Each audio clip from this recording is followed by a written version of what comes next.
that was good. Hi guys, I'm sorry I was on mute, but I wanted to go through what we started to cover last night regarding Cindy Watts's book that she's written along with who they call a professional writer. Now,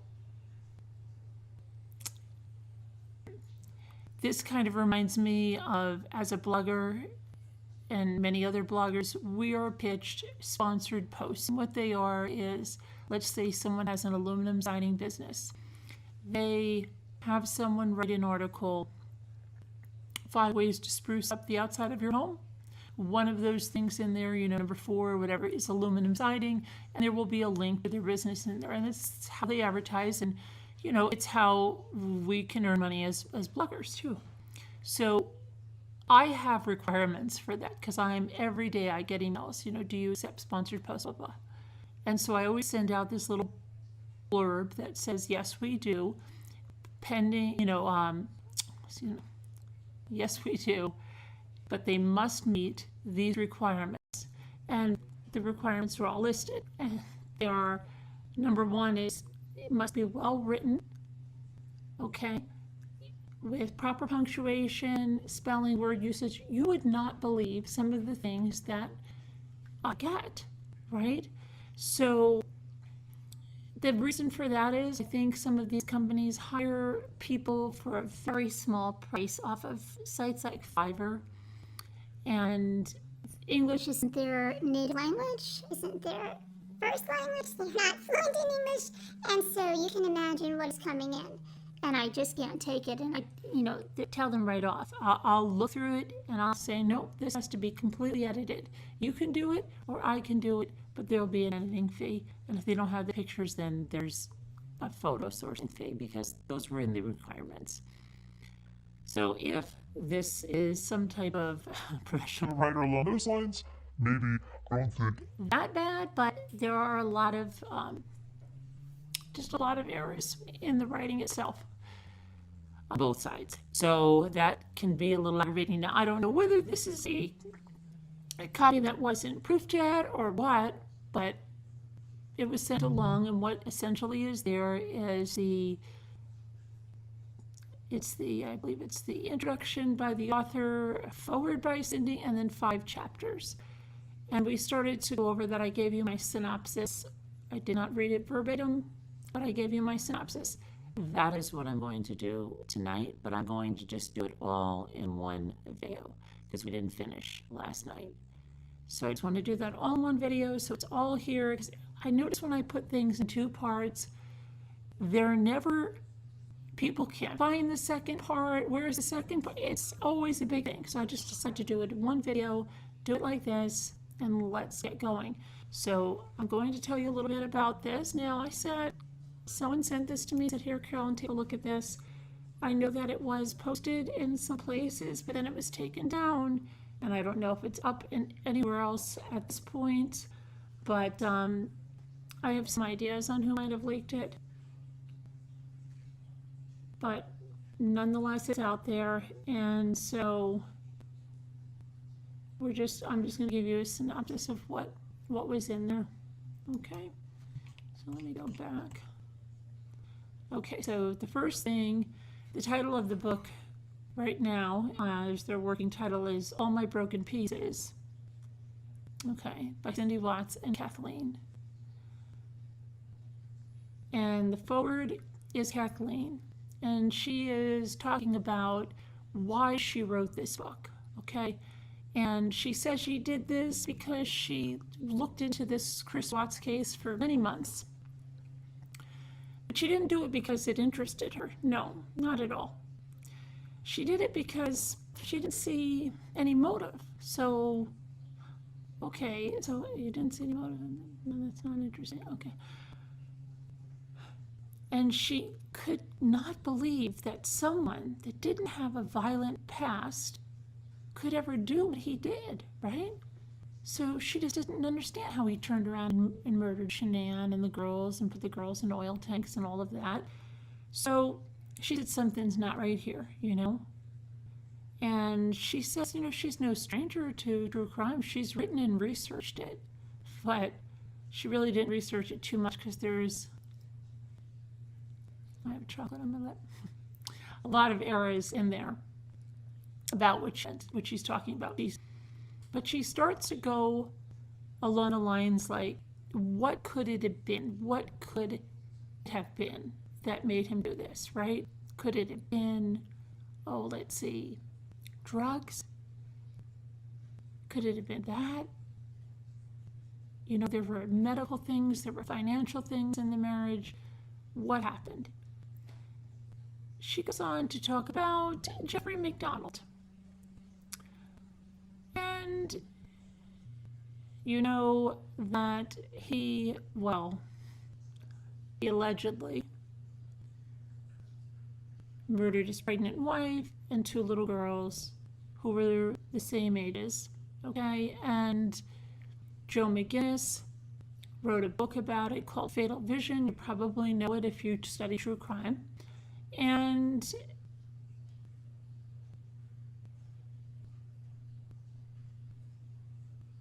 it was so close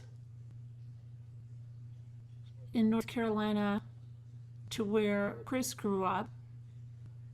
So she just felt this similarity was there, and she said that Jeffrey McDonald was on diet pills or amphetamines. And that is what she thinks, you know, could have caused. So maybe that drive is what she's saying could have maybe happened. And, you know, she's starting to look into this and she wanted to see that. And she said that, you know, she knows that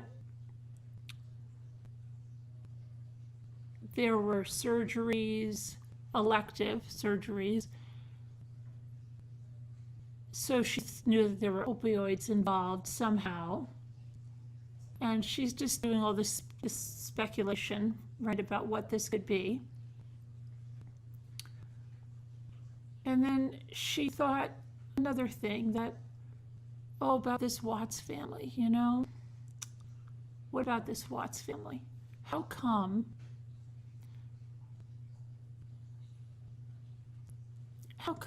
other tragedies like this have happened? And she mentions a case in San Antonio, Texas, right, where 2 young daughters were shot and killed in a $1 million home, and yet that family of the person that murdered them is not vilified. And why isn't Jeffrey McDonald's mother held in this with this, you know, looked at with the same magnifying glass that Cindy Watts is, she's saying? There's a really big difference there, Kathleen, because I don't think I've heard any of them. I'm not 100% sure but I don't think I've heard anything like that where they've come out and slammed the murdered victim the way this family has. And then when Cindy, well, never heard Cindy say it, did we? We heard like spokespeople say that she was sorry. She gave that media interview, and you know, it made it look like she was going to extend an olive branch. And yet here we come with this book that is slamming Shanann and her family. So if you have any doubt if Cindy wanted to turn over a new leaf or was sorry for what she had done, and that goes for Ronnie and Jamie too, because they could have come out against this book if she went through with this, but yet they're seemingly behind it because they're in the book, even though she's changing Jamie's name to Sarah, which is absolutely ridiculous because everyone knows Chris's sister is Jamie Watts. So now she's just going to call her Sarah, and that just, I don't know, that speaks to the intelligence of a person, I think. That's just insane. That's absolutely insane. Okay, but didn't change her name or anybody else's name, just starts calling her daughter Sarah. So for this, I will, so you don't get confused, call her Sarah Jamie. Okay? And so this woman reached out to them, okay? And then she started to write letters or emails or whatever they were to Cindy, and then phone calls. And they decided, that Cindy needed a place to try to explain, okay? And find out for herself what really happened. Like, this is going to be the be all and all, right? And Cindy believed that there are three sides to every story. And you'll find in here Cindy will be bringing up a lot of very old sayings, okay, that she believes to be true, some that are just ridiculous, but we'll go there when we get there. His side, her side, and the truth. Well, I guess that would leave Cindy bringing us the truth. She can't even be truthful about her daughter's name, so I don't know how truthful you're going to think this is, okay? I can tell you my take on it, but any of you that heard me last night, I think you know where I stand. But anyway, you looked at this, because there were times I kept, maybe I thought for a split second, maybe she was sorry, maybe some shred of decency came over the woman, and she did want to just keep her mouth shut, right? Just keep her mouth shut after what she already said. That would have been a good thing, even if she couldn't muster up that apology, much less a public apology, about what she said about her daughter-in-law. But no, we had to be silent this time and then act as a victim and then go ahead and when everything is trying to settle down a little bit, just go and bring this right up to the surface again. She sounds a lot like her son that wants to be in the spotlight, which is ironic because she says she didn't want to be in the spotlight, but we'll get there.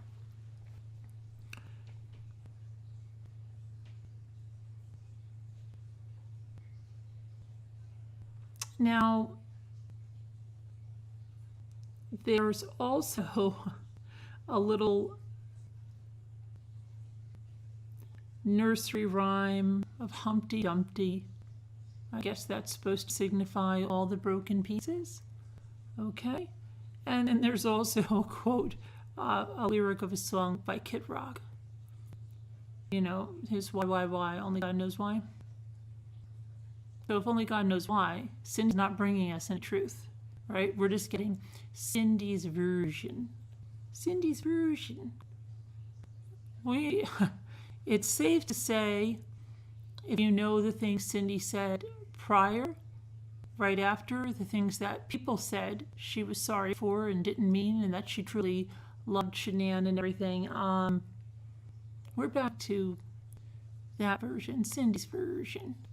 So I'm going to tell you right now, you're not going to hear anything that you wouldn't expect from someone with that version of the tale. Okay? This, to me, is more of somewhere for Cindy to go and be heard that, nope, I was perfect. My husband was perfect. Our daughter was more than perfect. Our family was perfect. Our daughter married her Prince Charming. She had the most beautiful children, and our life was wonderful. So there's nothing here. There's only one place to look, and that is towards Shanann and those Rusaks. So that's Cindy's take on this. I'm telling you this, okay? And I will tell you that it's really hard to get through some of the things she says, and some of the things and the way they act. And I think Frank Rusak said it best.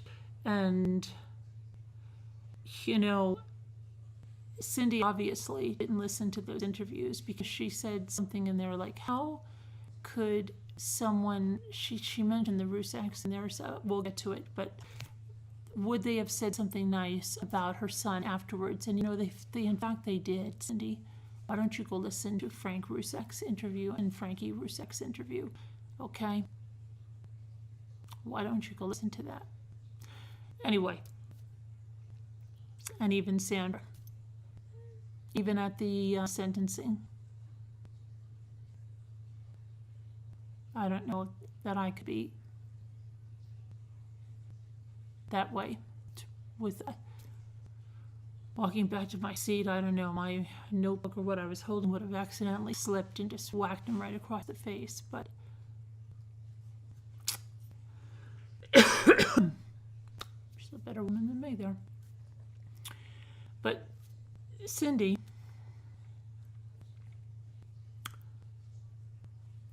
going to let us know that they're feeling this. But Frank said best. He said they were a very emotional family, the Rusak family. And he said Chris's family was different. They didn't have emotions. And you see, Cindy thinks that's normal not to have emotions, okay? To be stoic and cold and all of that. And so the things that she faults Shanann for being friendly to her, for sharing and confiding in her, she felt were strange and odd, okay? Because she didn't realize they were the ones that were strange and odd. But let's not go there. Let's go to what would be Cindy's introduction of this book, okay? Because they each did one. And Cindy says basically she didn't think, even when she was a little girl,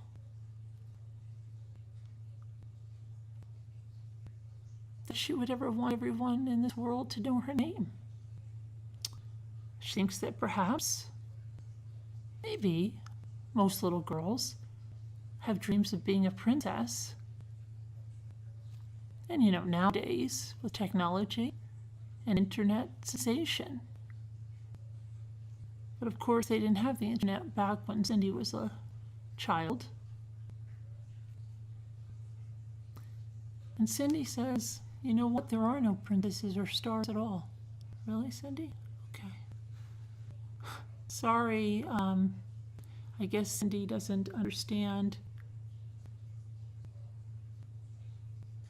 Princess Caroline, Princess Grace, Meghan Markle, who was, I guess you could qualify her as a star and then a princess. Late Princess Diana. Do I have to keep going on? Princess Grace was a star and then a princess. Oh, poor Cindy. Poor Cindy. So disillusioned. Well,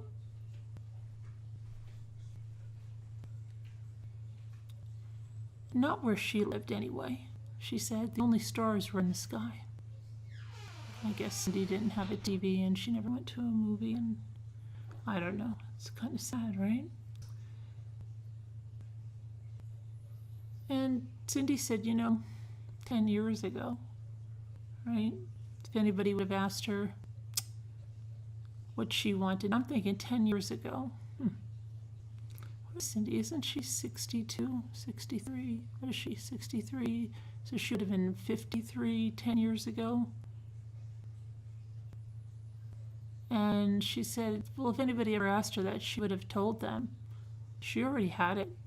You know, she had it. Everything. This just unbelievably great marriage to an upstanding man, is what she said. And she had 2 amazing children. And when she talks about 10 years ago, she wants to be certain that you understand that that means, okay, before her brilliant son, Christopher, married a woman that was totally wrong for him. One that caused him to lose himself and caused them, his parents and his sister, Sarah Jamie, to lose their darling Christopher as well. Because that's when he met her, when he met Shanann, that's where all of this turmoil and this pain started for this family. According to the truth, according to Cindy. Of course, the truth according to Cindy, that's where it started. And she qualifies that by saying over the next 8 years, their lives, because again, narcissists, their lives, it's all about me, went downhill, right? And it became so sad. And it became so complicated. Okay? And it was their lives, they were consumed with this so much of this unwanted drama. And more than drama, real fear.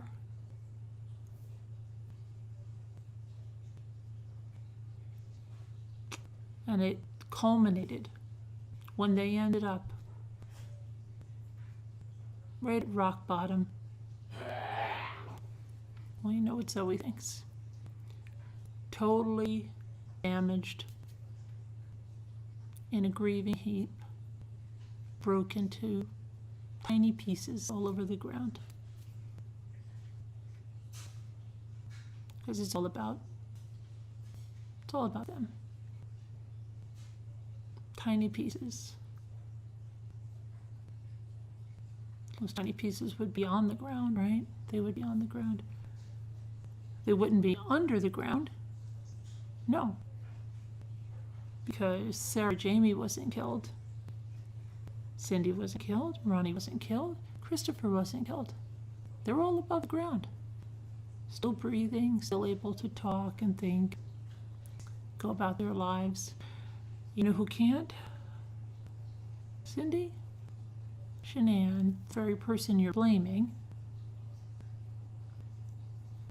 Your granddaughters, Bella, Celeste, and the little boy you don't even give even a mere mention to, though you mention darling, amazing Sarah Jamie's little bun in the oven, Ruby, when she was in utero. But Nico just didn't make it in your book there. No, not at all. But right now, Cindy's concerned not with them, not that they lost their lives right now. We're talking about Cindy's pain that her son met this woman and just left them, their family in rubble. Okay, crushed and broken. So she wants to clarify that she didn't decide to write this to get your sympathy. She didn't want it. Because, again, she's bringing the truth there, because there's those three sides, and his, hers, and the truth. But she, as you will see throughout this book, never aligns or affirms anything she says. Everything will be maybe, I think it was like that, perhaps, I don't really remember. That's all like, that seemed like that's to protect her in case it comes back to her that you lied. Oh, well, I said I didn't really remember. Well, I must have remembered it wrong. Oh, you know what that does to someone's mind. So that will be throughout the book. After she says, yours, mine, and the truth, she goes on to say, maybe she doesn't know the truth.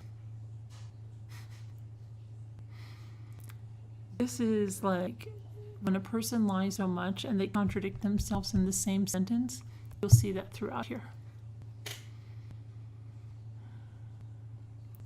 So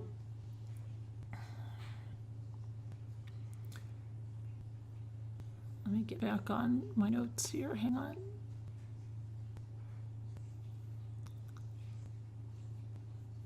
Okay, so where was I?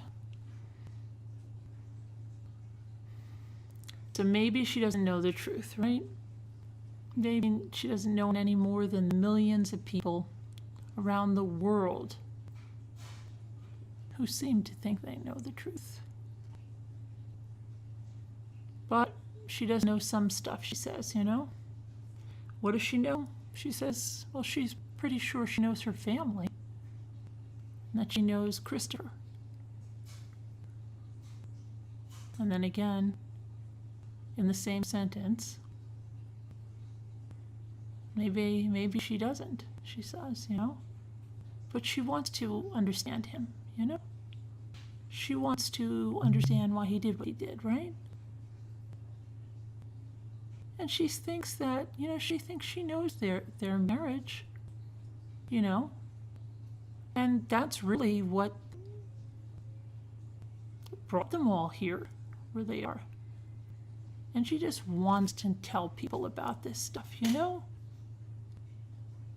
It's the least she could do, to spread that stuff that she thinks she knows. Because after all, she lived in North Carolina and they lived in Colorado, and they went out there twice a year, I believe it was. Didn't go to the wedding or anything like that, but she's bringing the truth here. Well, at least what she thinks she knows. She goes on to say she can't make it right?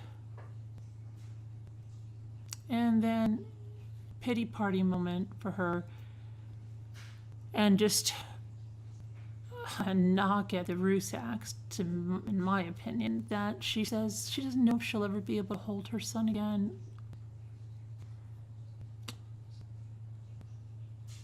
Might never be able to comfort him again.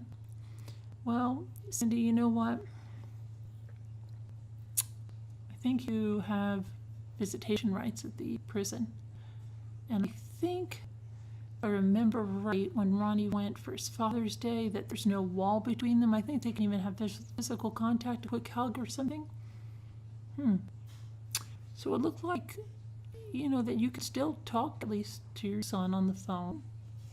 And that you could go up there and visit him and probably even touch him. And you're feeling sorry for you in this book yourself, it seems. I mean, you don't want sympathy, I know, but the Rusaks, they know for sure that in this life, they won't hold their daughter again, they won't hold their granddaughters again, they'll never hold their grandson. But we know it's about you, so let's go back to that. And comfort, right?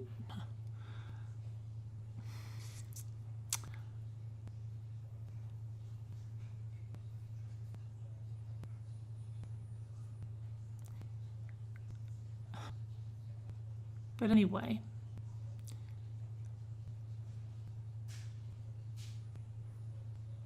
she wants you to remember that Chris is her child, no matter what you may think of her, okay? And she wants to say to everyone out there, boy, if you've ever had kids or you've loved kids, that you know what? You want to hold them and comfort them when they are damaged, when they're hurt, when they're suffering. And she said, parents just want to make it all right. But that's why she said she may never get to hold him and comfort him. And I guess she's saying he's, badly damaged. And we know who she believes damaged him, right? So she can do one thing. She can tell her truth, her version. And she can hope you understand it, okay?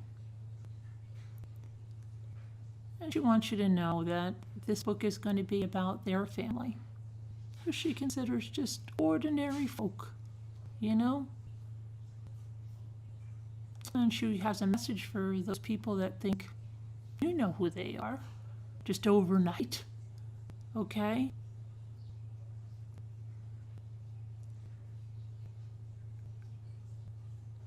Because she said, if what you're thinking of them is true,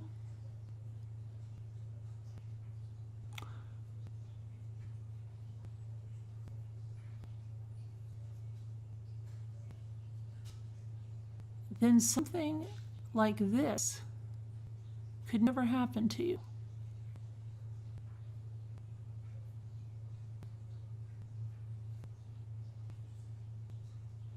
This part of the book makes no sense.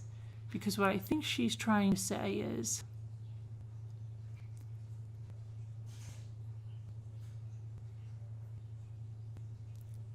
I think this is what I mean about the way this book is written. Like, I would just circle this and say, this doesn't make any sense. This isn't clear. What are you trying to say? This truly doesn't make any sense.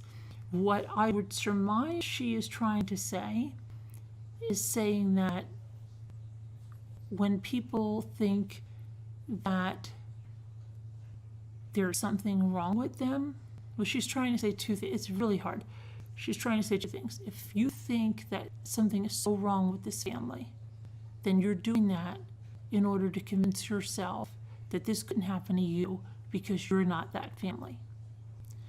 But I think she's also trying to say that they're like every other family. If this could happen to them, it could happen to you or anybody you love.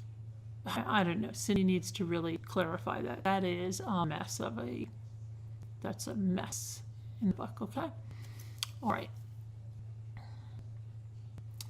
Now, she wants you to know as much pain as strangers' words are causing her.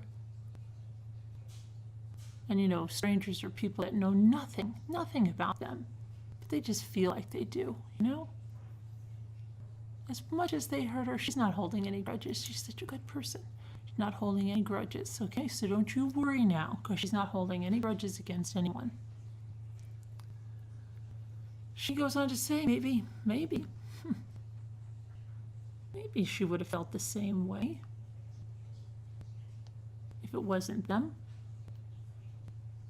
And then I find it interesting in this section, she goes on to clarify what that means, when that is pretty clear, but the paragraph before is a mess, and she doesn't go on to clarify that. But yes, she goes on and makes the clarification. And then she says,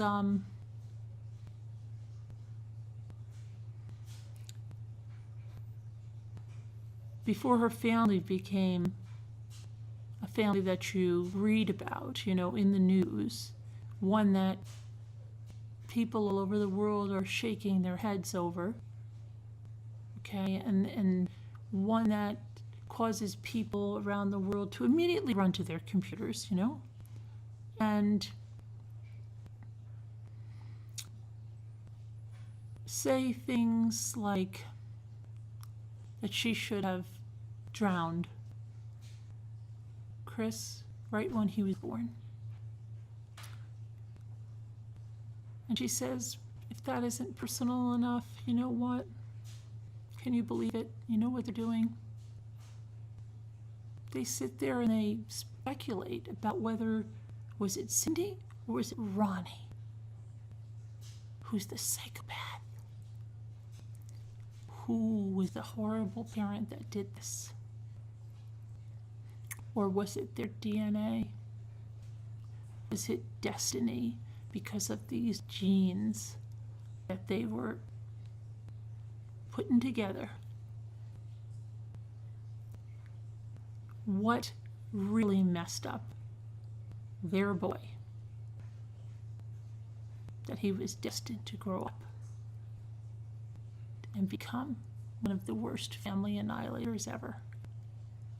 And she says that. Of course, he has to be the worst, okay?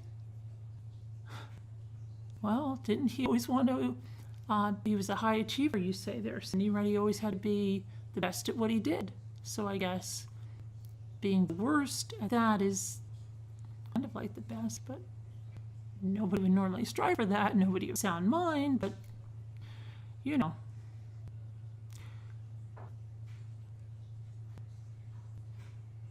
And she says the worst part is, the absolute worst part, that really is the force behind this book, is about sending a message to those people that have written to her and said that her beautiful, beautiful young grandson, not Nico, remember, because we don't mention, not him. No, she's not talking about him. She's talking about Sarah Jamie's, you know, the girl that stops traffic, her son. And people have written and said that he's going to grow up to be just like his Uncle Chris. Which, this is where I can't understand this. In this book she says Chris was perfect. There was nothing wrong with parenting. There was nothing wrong with his genes. There was nothing wrong with anything. Ask anybody, they'll tell you he was the best thing since sliced bread. If that is true, if it was truly just Shanann meeting the wrong woman that did this, Cindy, then why wouldn't you want that darling little boy of beautiful, beautiful Sarah Jamie to grow up to be just like his Uncle Chris? You just had to make sure he doesn't meet anyone like Shanann then, right? Because it wasn't anything in his makeup. That doesn't sound like you really feel like that. Otherwise, those things wouldn't bother you, not in the slightest. That you would be firmly resolved in your own head that, no, you did everything right. He was totally right. The only thing that was wrong was Shanann. So why worry about it, Cindy? And she hopes that those people will find more kindness,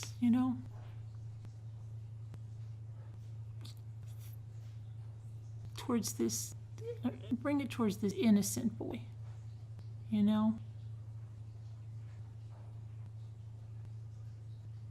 then she tells you point blank, there aren't any real answers in this book.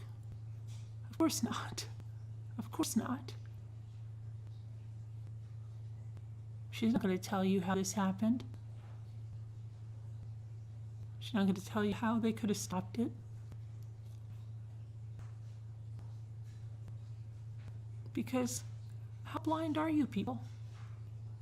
If they saw that, if they knew that, don't you think they would have? Come on, what's wrong with you people? You're nuts.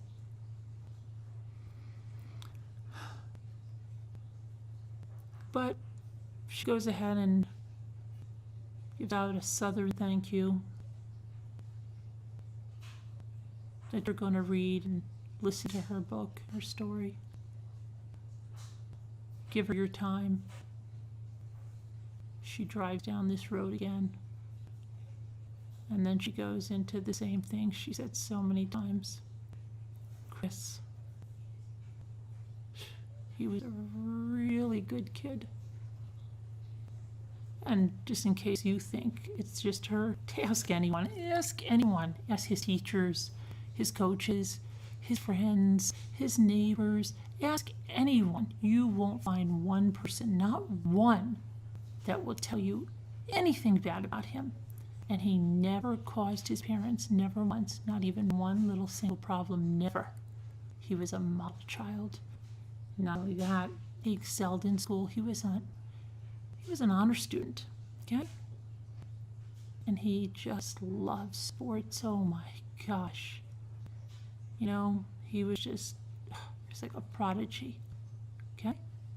And after high school, he went to that NASCAR technical school he wanted to go to. And everything was so good, and he made such a good life for himself. And then, you know what happened? And then here you have to cue this, like, eerie music or something. He met Shanann, who, and any mother of a son would be thanking her lucky stars over that their son would meet someone like Shanann. Here's Cindy, calling that pretty much the worst moment of their lives, the one that ruined their lives. Of course, let's put it all on someone else. And then, okay, we go into the first chapter of the book in which Cindy talks about all the dreams parents have for their children, And she says she's pretty confident that the number one dream parents have for their kids is they want them to be happy. Because there's really nothing more important than that. And that's when she sounds like the mother of Faruka salt, Veruca salt, on Willy Wonka and the Chocolate Factory.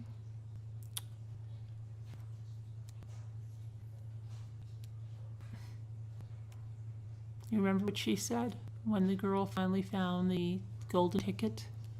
She sat down. I think she took a pill or something, I don't know, and she just said, happiness and harmony, it's all that matters in raising children. Really? Well, if you want them to turn out like Veruca. Yeah. Veruca darling. Okay. And, she says there's nothing harder and more difficult to achieve. But you know what? I'll tell you something. They were so darn happy. They didn't know anything but happy. Okay?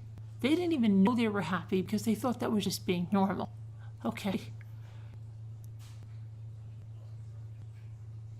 And she says that goes down to luck, though. But you know what happened? Their poor boy's luck. It ran out pretty early on. And she doesn't recall really worrying about him when he was little, because he was just so darn good. He was so darn good. Never even gave him trouble in high school. Got straight A's. He played baseball. He was just, oh my gosh, he was such a great kid. And she didn't have any reason to worry. Never, because don't worry about teenagers. I mean, any of your parents out there worrying about your teenagers, you must have really bad rotten kids. Okay? You must have really bad rotten kids. You're worrying about your babies and toddlers? Oh my goodness. Whew. World according to Cindy says, you must have really rotten kids, something to worry about.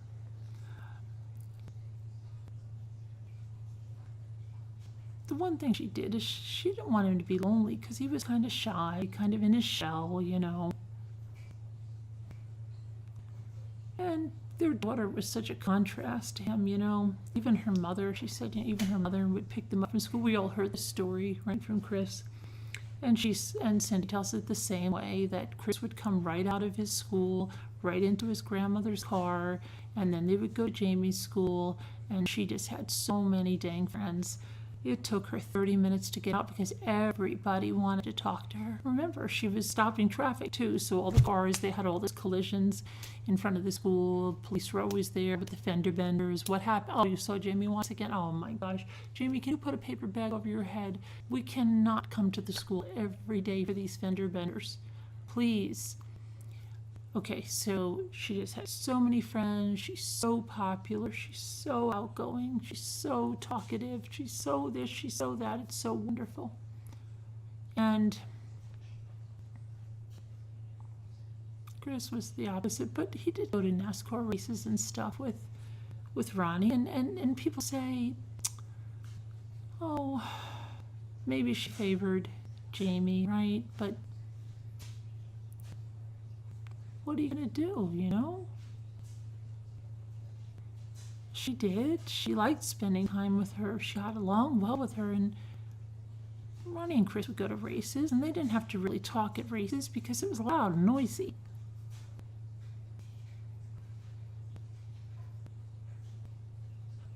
For both of her children, they were always so kind. So kind. Chris ended up with a few close friends, that was all.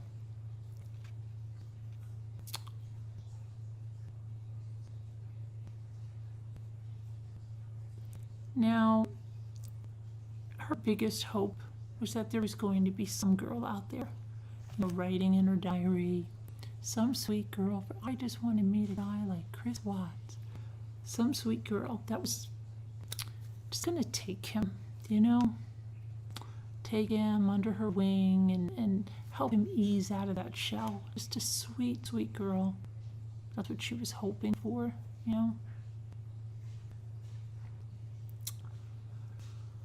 But that's not what happened according to Cindy,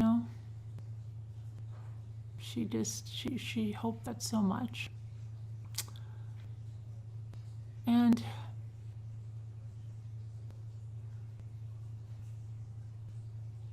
she thinks that maybe that sweet girl she's imagining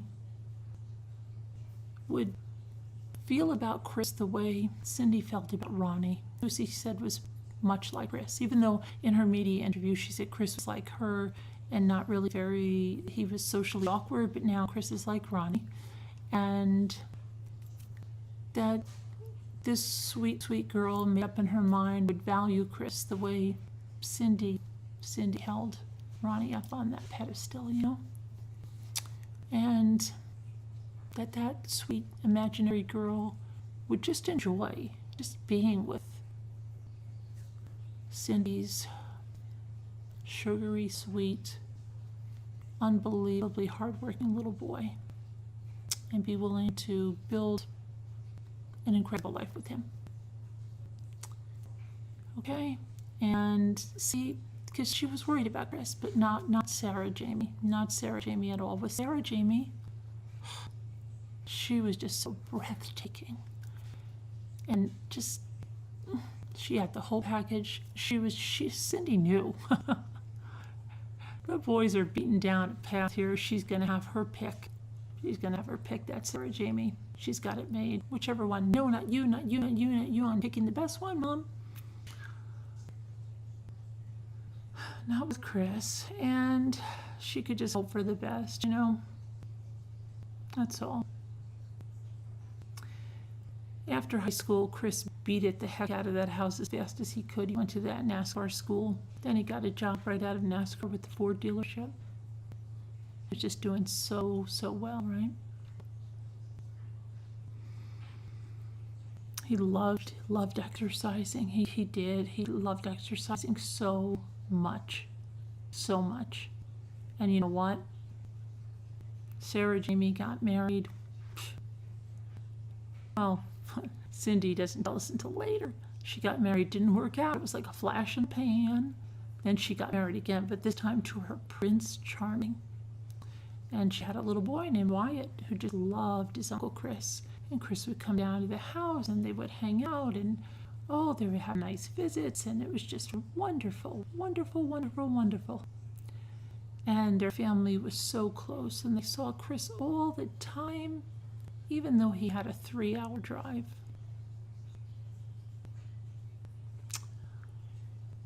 He and his little nephew there, they became the best of buds. And you know what else? Good news. Sarah Jamie and her dashing spouse, Steve, they were expecting another baby. This one in utero at the time. This one worth mentioning to Cindy, or Nico, I guess wasn't. But this is Ruby, a little girl. The kids were doing so well. Oh, they were doing so well, absolutely. And they really weren't concerned because Chrissy Watts was still pretty young. So the fact that he had really not had a girlfriend didn't really bother them, At least Ronnie didn't seem to be bothered by it. Okay? No, they didn't seem to be bothered by it. But you know what then? It was unbelievable. Chris said that he met someone. And she was really special. And he wanted to bring her home to meet the family. And Sarah Jamie, she's just the most bubbly, vivacious, outgoing one of the family. She just stepped right in there and said, you know what? Let's host a barbecue. Not too big. Just have some friends and family over. And welcome. And Cindy says they weren't really nervous. Well, why the heck would you be so nervous? But that Chris had said she was 40 years old. Now, this is something you only hear from their side, and this was a joke, okay? What's wrong with a joke? Well, apparently the Watts don't understand a joke, okay? So when Shanann arrived, and obviously they see she wasn't 40 years old. Instead of just laughing or saying, "Oh gosh, you had us fooled, you pulled our leg," they go whispering or gossiping in the kitchen. Sarah, Amy, and Mama Watts.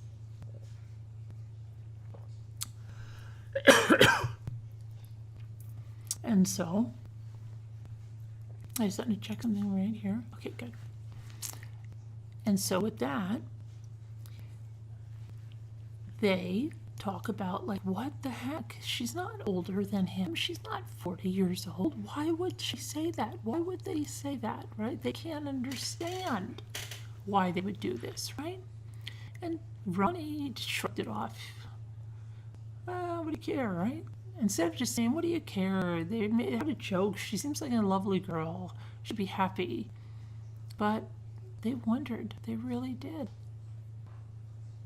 wonder about that. They couldn't stop wondering. And they finally came out and decided to ask Chris. And he just laughed and said, it was her idea, and they think it was hilarious. Well, of course, they didn't think it was hilarious because they can't take a joke, even though they tried to laugh too. You know, they never figured out why she wanted anybody to think she's much older, you know, and they just wanted to ruminate on that fact. But it seemed like Chris liked her a lot, so she was outgoing and all. And who really gets all the jokes anyway, right? Well, she was a year older than Chris, yeah, as it turned out. But she was beautiful and vivacious and outgoing. That was probably good because Chris is so in his shell and shy. And this is so hard for Cindy to say these positive things. She wants you to know that, okay? She wants you to remember that she's trying so very hard to look back and be as honest as she can.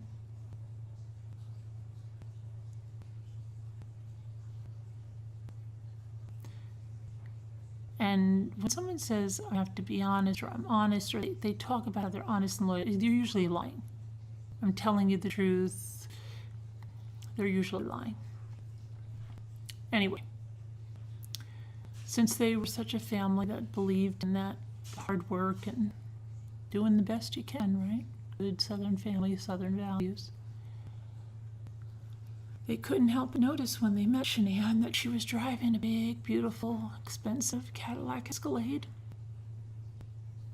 And she told them it was from the company she worked for, which was Dirty South. That wasn't the only thing that was big and beautiful. And instead of being proud that, wow, our daughter-in-law is really working hard, she's an independent young woman, she can provide for herself and be happy. No. They looked at it as something negative. And then they looked at her home. Oh my goodness, you scared me, sorry. They looked at her home. And Cindy goes on to say that money, a lot of money, or big, huge houses, they don't impress her much. No. And she doesn't want to be anywhere else other than her 1,100 square foot home. She wants to stay there until that day that she dies. But she does recognize that there are people that those things, like a lot of money and a nice home, are very important to. You know? And she says it's okay that if you feel like that. It's okay. Cindy's giving you a pass. And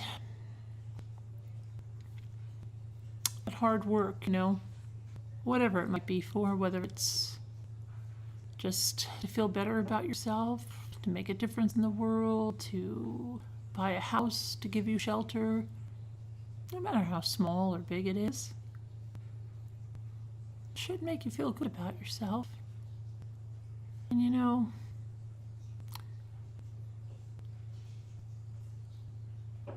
Shanann, that roof that she put over her head with all of her hard work was a darn big one. It was more than big. It was like a big mansion. And do you know that Sarah Jamie had to go there? And you know what she said? Probably when she was whispering in the kitchen. She said, "Mama, that is the largest and grandest house I've ever seen there now." In fact, land sakes, that house has 3 formal living rooms, parlors.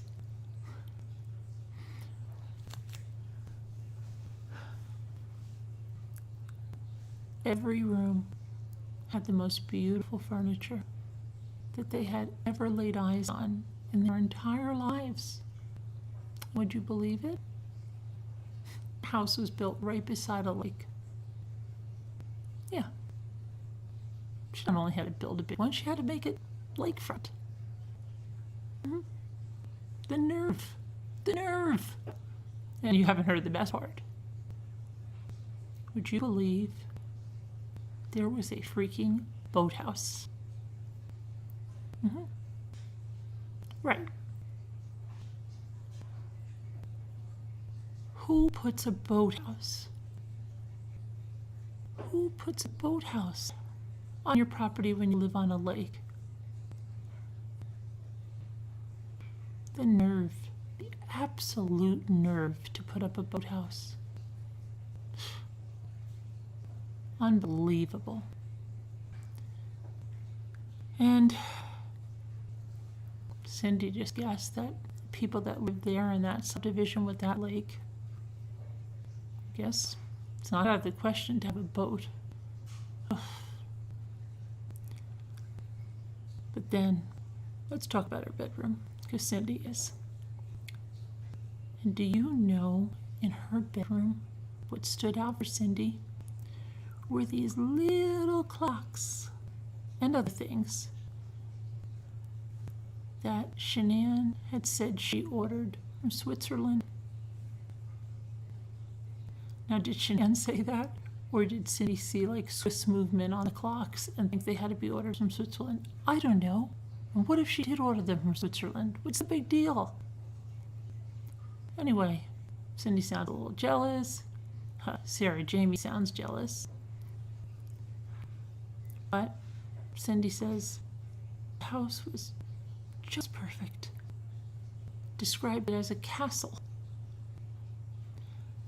And said that Shanann said she bought that house and paid for it, all from her job at Dirty South, and all at the age of 25. And instead of being proud of that, Cindy is like, what? Okay. Now, she went on to tell Cindy a story, Cindy says, Cindy's version, that when Shanann, approached the builders, they didn't take her seriously. So that she rolled up there, popped the suitcase out of the car, brought it over there and opened that, and inside that suitcase was $20,000. $20,000 in cold hard cash. And then the builders took notice, and you know what Cindy said? No matter what, you got to be impressed with that story, right? Now, years later, you mean after the murders? Yeah. Frankie said that Shanann was always a hard worker, and that he did. And that he did in that interview. So you were listening. You were listening when he also said nice things about your son, which you said that people would say. Okay. Right, and that she was making $500,000. And he said, well, you'll need at least that to pull that house off, take care of that. And Cindy wants to remind you about that Cadillac Escalade, that company car. How did she have that company car, Cindy said, when she had told Sarah Jamie that she was either taking a break or she quit from that Dirty South? But of course now, Sarah Jamie has that same thing Cindy has, that poor recall. So she's not sure. She's not sure whether which it was, and maybe that she was working as a nanny. She can't really remember it. Not really. Then she mentioned something about working at the Gap. So between the two of them, they don't know how she was pulling this off, you know. And it wasn't that her family was any more wealthy, Cindy says, than the Watts. No, not at all. Nope, just nice, ordinary folk again. And you know what? If Shanann had won the lottery, can't believe that nobody would mention it to her.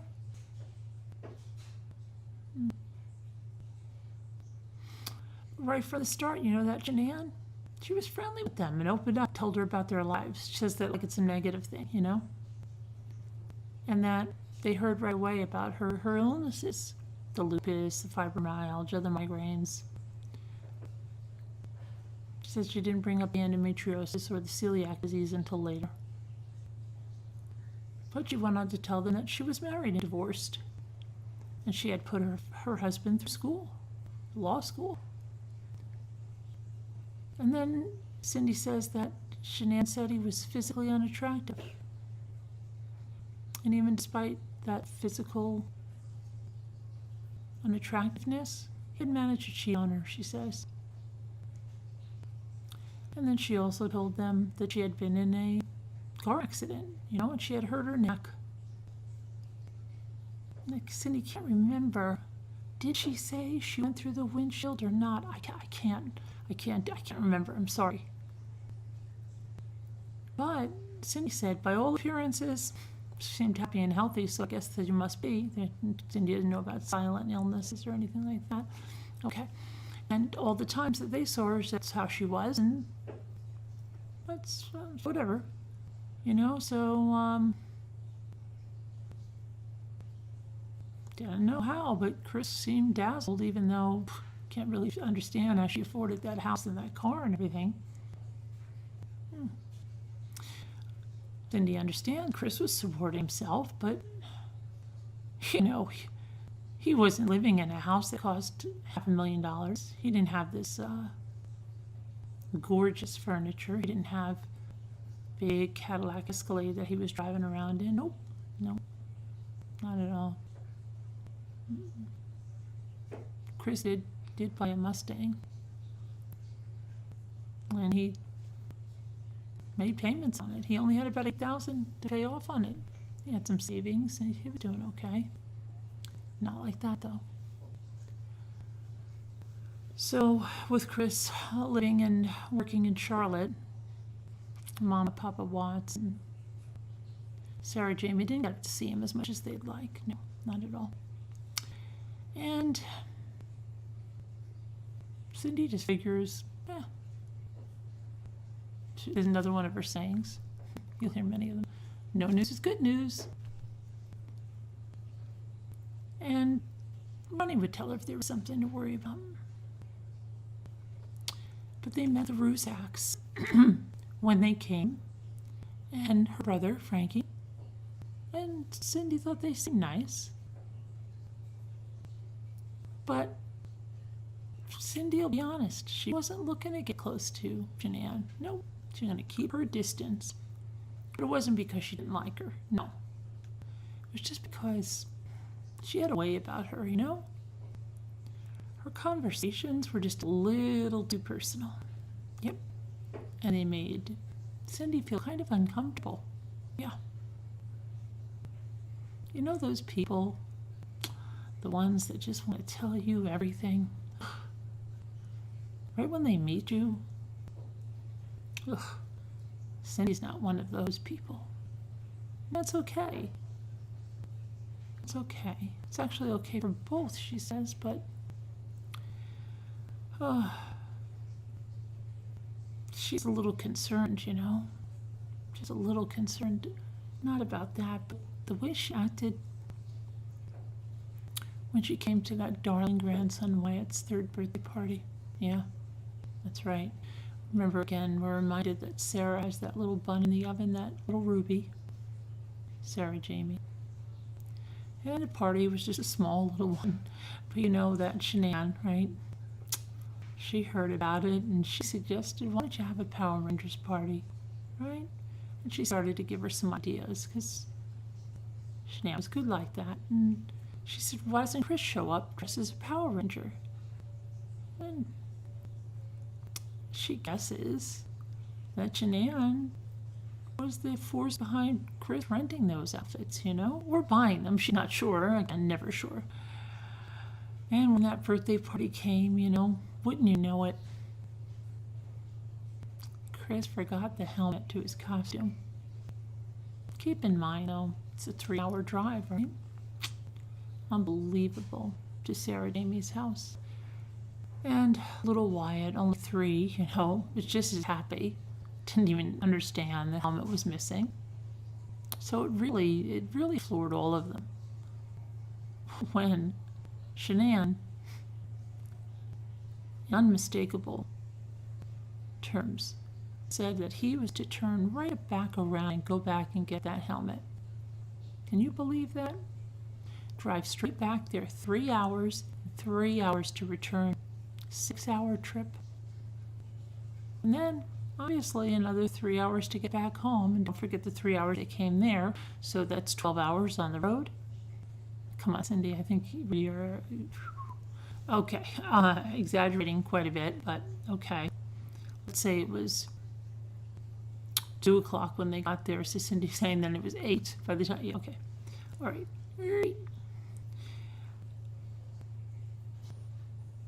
And she said that they all asked and they pleaded, don't go, please don't go. Wyatt doesn't care, please just stay, don't listen to that Shanann. And he didn't pay them any mind, none at all. Nope. He looked for Shanann's approval, and he looked anxious. And come to think of it, they've never in their lives ever saw Chris act like that. They never saw him look like that. Never. Never. He was the most relaxed kid, the most relaxed young man they've ever seen. But you know what? When she did that, he got right into that car and went and got those helmets. Exactly. And they say that's the first time ever they started to worry, because it was just starting. It was just starting. Oh my goodness, it was just starting. Now, they were like other families, Other families have kids, they fall in love, right? And you say to yourself, hey, it's not going to matter what I think, right? What would matter if you want to have a continuing relationship with your child? You just have to accept it, because it's better than no relationship at all. And that's what they did. As she says, she's aware,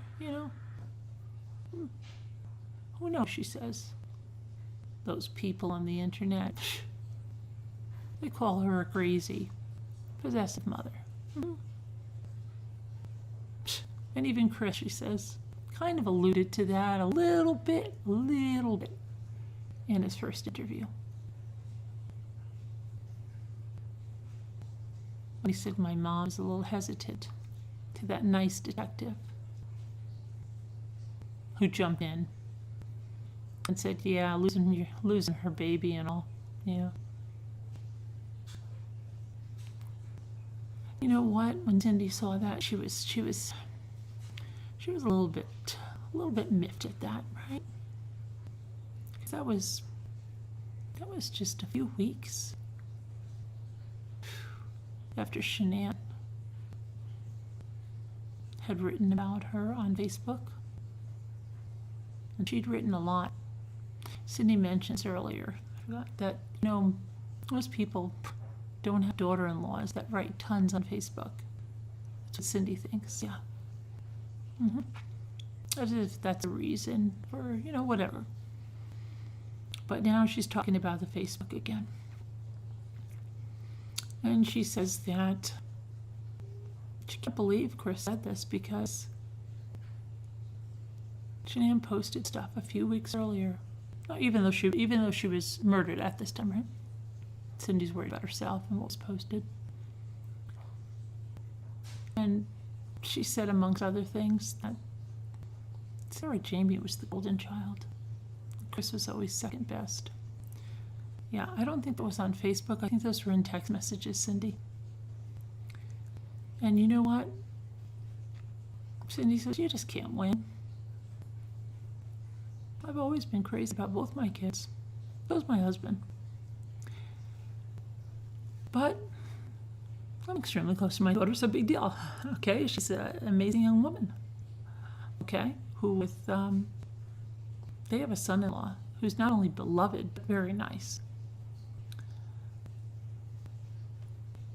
That son-in-law, do you know that he generously will share his time with not only his children and his wife, but also with them? It's unbelievable. But all of that doesn't mean she loved her more, no. They just were more alike. They look alike too. They look alike too. Go look at some of the recent pictures. She looks just like Cindy Watts. Okay. And they love to talk to each other. After all, Chris and Ronnie had their own bonds. They didn't really like to talk. They went to NASCAR races. They didn't have to talk. But that doesn't mean Ronnie liked Chris, loved him more than Sarah Jamie. And those kind of things are just untrue and hurtful. And you know what? There's a good old-fashioned poem about this, so here we go again. And she says that everyone will agree with this. Well, I know a lot of people that won't, Cindy. I know a lot of people that won't.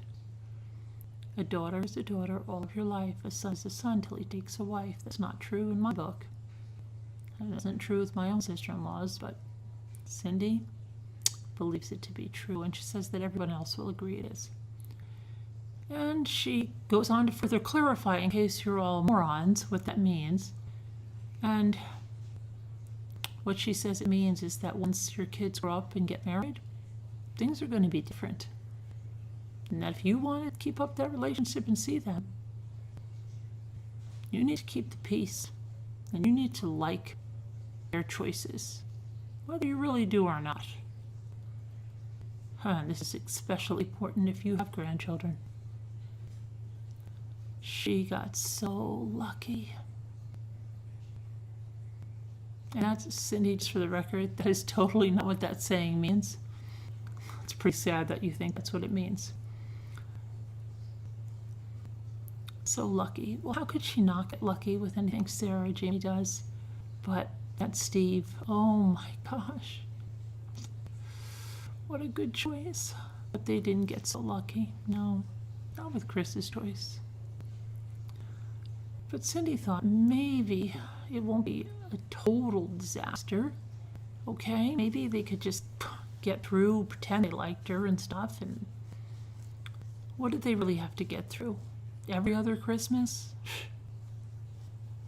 And isn't that the best parents can hope for? Yeah, no. Most people would like to spend more than every other Christmas with their children and be in their lives a little more than that. Maybe that was your case because they really didn't want to be in your life. I don't know.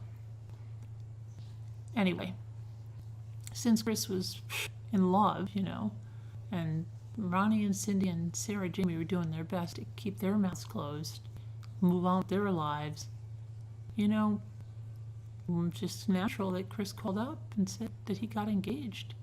And he picked out a ring. And before Cindy could even get the word congratulations out of her mouth, Chris went right on to tell her, you know what? I spent $12,000 for that engagement ring. $12,000. And Cindy said that was more than he had in his life savings. He was a mechanic, not a prince. Definitely not Prince William, nor was he Donald Trump. Oh boy. And now she won't fully admit this is what she says, but says maybe, and maybe people will laugh at what she said, but she told him that, son, you should know money doesn't grow on trees. Why couldn't you have found something nice for less money? And that Chris, he didn't say anything. Nope. Cindy thinks she just handed the phone to Ronnie. She was pissed. She did find out later that Chrissy had told Shanann about what Mama Watts said, and that Shanann was really angry about it, which made Cindy really upset because she was trying so hard to maintain her relationship during that time. It's just that darn Shanann kept trying to confide in Cindy, and she's not used to that. And she didn't want to be that open with her. So maybe that was the problem, Maybe that was the reason that Shanann couldn't stop confiding about how pathetic she found Cindy's son, how he couldn't do dishes, how he didn't know how to do dishes, and the way he dressed, and his hair, and his weight, being too skinny, and, maybe she wanted Cindy to collaborate with her on ways that could change these things, and become closer through it. But you know what? Cindy wasn't having that. She didn't like it. She believes it showed. But what were they going to do? She was going to be their daughter-in-law. And that meant if Chris didn't mind her criticism, then she'd better stop minding it. So she thought she'd make a new start, a reset, And it was all going to begin with a new, fun beach vacation, right? That Steve and Sarah Jamie were going on as well. Steve and Sarah Jamie had already rented a house there for a coming stay for the family week. And did you know Chris was invited? Okay, and they all knew he was bringing Shanann, even before that ring announcement. And that plan was that all of them would stay together, okay, and enjoy each other's company, right? And there was going to be a formal engagement proposal that, of course, Shanann wanted Chris to make with that ring, that $12,000 ring. And so Shanann managed to find a nearby beach house on the very same street. It sounded really good. Sounded like a chance, getting to know their future in-laws who were coming by, and everybody could be good friends and sing Kumbaya at the wedding around a campfire.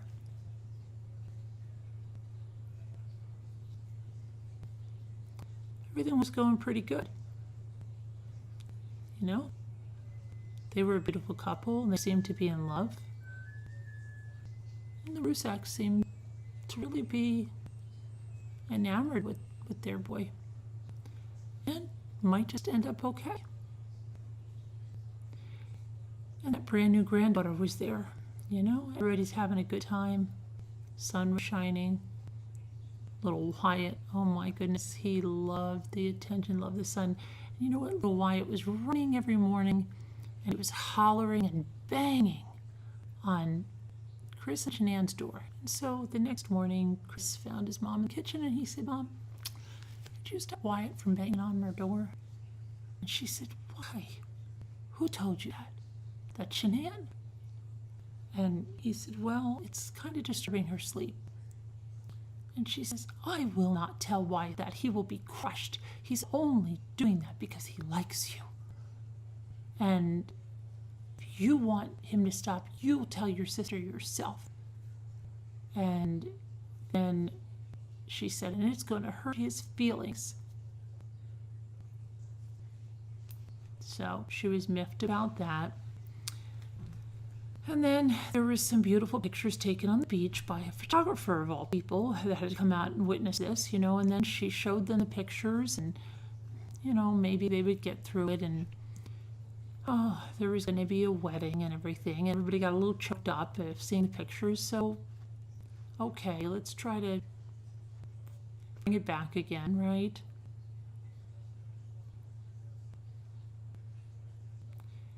Now,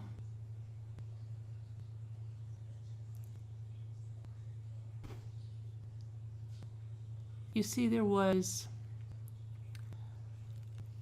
an email that we've never seen, that never surfaced, right? I love those things. That Cindy said she received from Shanann after this beach trip. And you know what? She can't read it verbatim. She can't pull it up, or she could give you the gist, the synopsis, whatever. It was that she didn't like Cindy not one bit.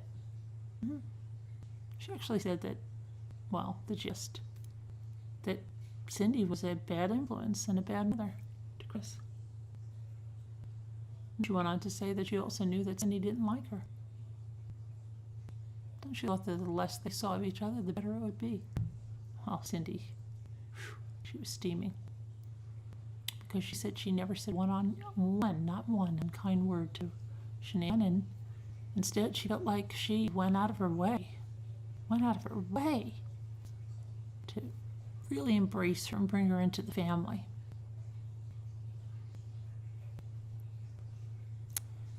And she thinks that maybe those horrible hidden thoughts she was having about Shanann really weren't so hidden because she had seen them probably. Yeah. So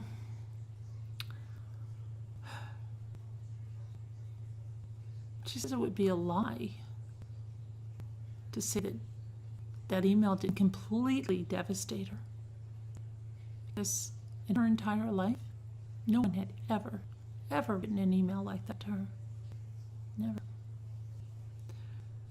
Because she's really a shy little wallflower like Chris, She doesn't get into arguments with people. No way. No way. She never raises her voice. No way. Until later. We'll hear it. So she sat down, she bawled. She bawled, and she showed it to her husband. And you know what he told her? He said, hey, don't answer that. And you just forget about it. And her husband, she said, could do things like that, but she didn't take his advice. Why, Cindy?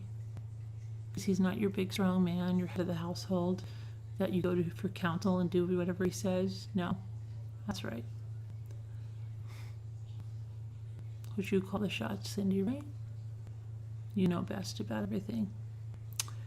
And so she wishes she had done now. Just, I guess, the same way she wishes she didn't do that media interview, but now is doing a book. And so she wrote her back. And she told her, you know what? You've really hurt my feelings.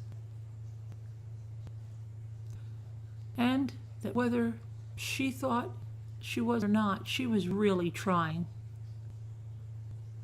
And she let her know, hey, I don't like the way you're talking about my son, or the way you act about my grandson. But you know what, at least she was making an effort, is what she said. And then she told her, I would never say these things to you if I hadn't received your email first. And this is not the first time that Cindy will defend her actions by saying someone else made her react that way. No, Cindy, sweetie, you're responsible for your reaction. That's the one thing you can control, is your reaction. Okay? And Cindy said it's all stupid now and petty. But again, it's not her fault, right? That it's ugly. And just when they were trying to blend in as a family. Yep. So she didn't know what that email was going to bring about or whatever, but she just had never had anyone be as mean to her as Shanann was, or make her lose her temper. Well, again, Cindy, they didn't make you do anything. You're responsible for your own reaction. And she just couldn't deal with things like this, because up until then she never had to. Well, that sounds really scary, Cindy. Okay, so Cindy got hit, and she responded, even though she's ashamed. You know.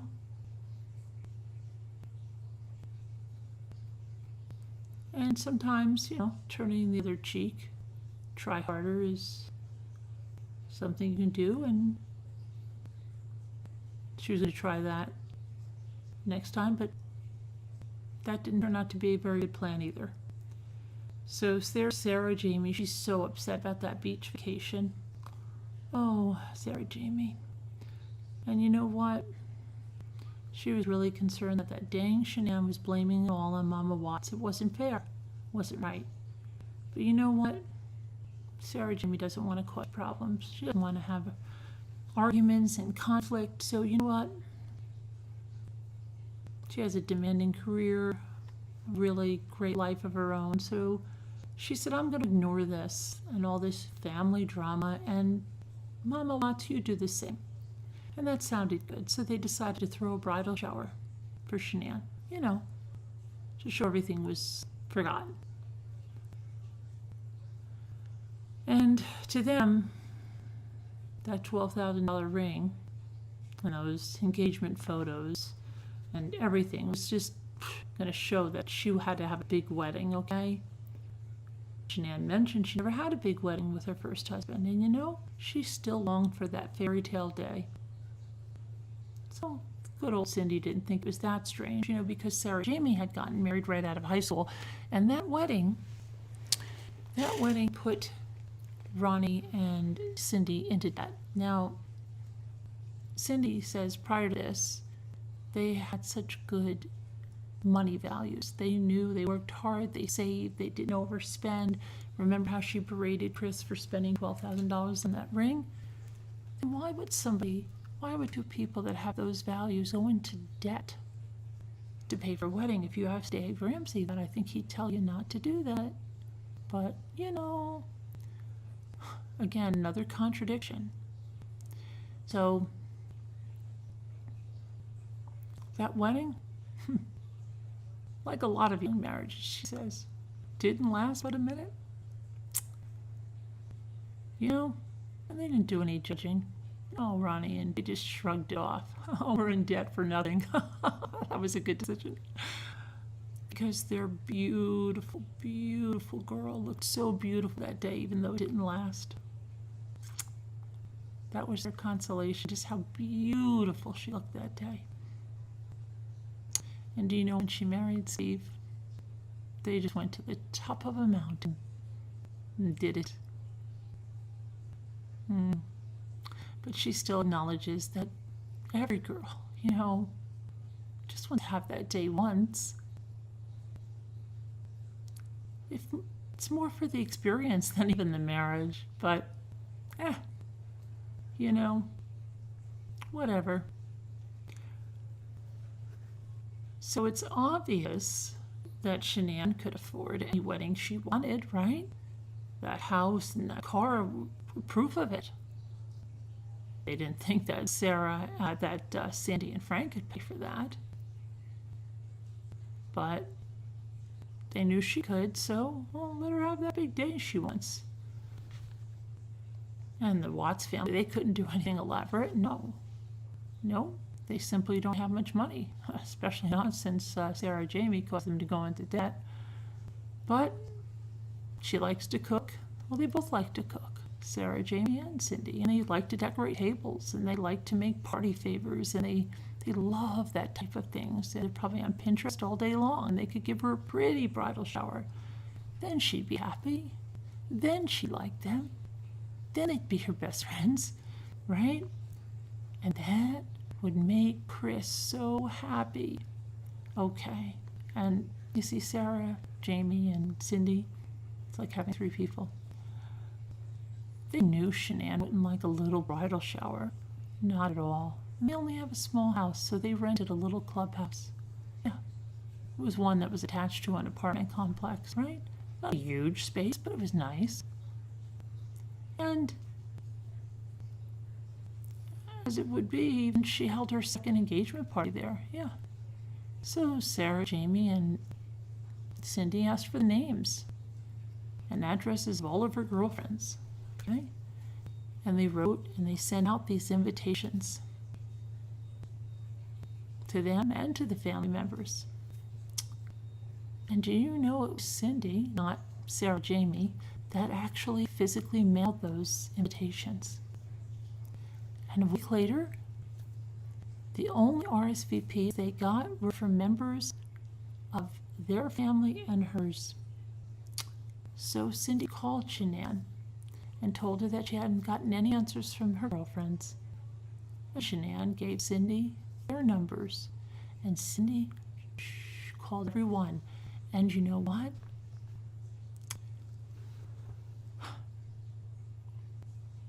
All of them said they got their invitations, but the reason they hadn't answered is because they had different plans. Yep, they weren't going to be able to make it. And only one exception was one that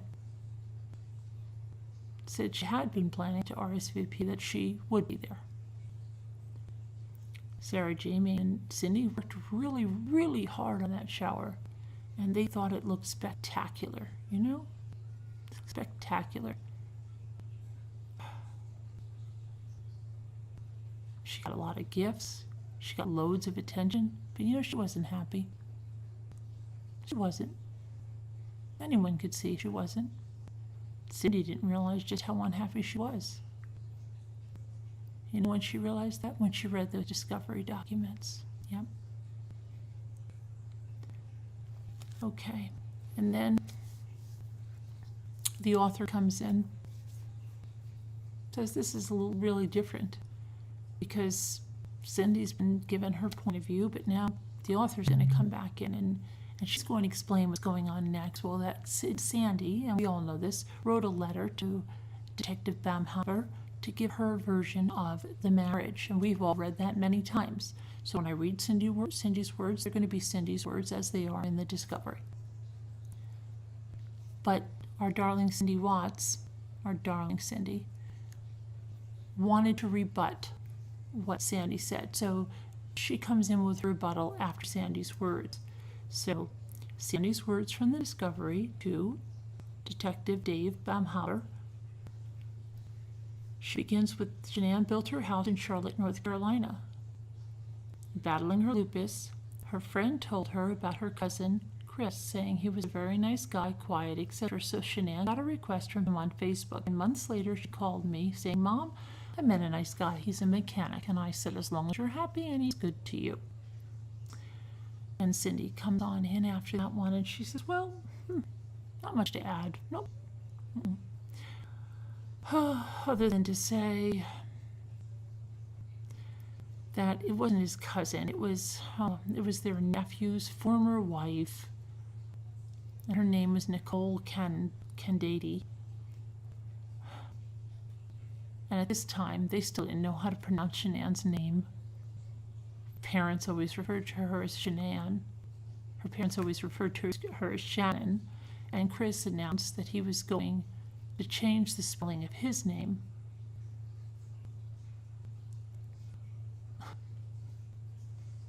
Because she suggested it, she said, to Christopher. And that would be CRIST_FER.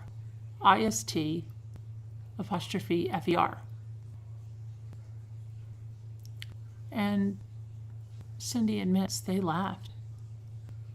They never heard about Christopher again, probably because it was a figment of her imagination, but whatever.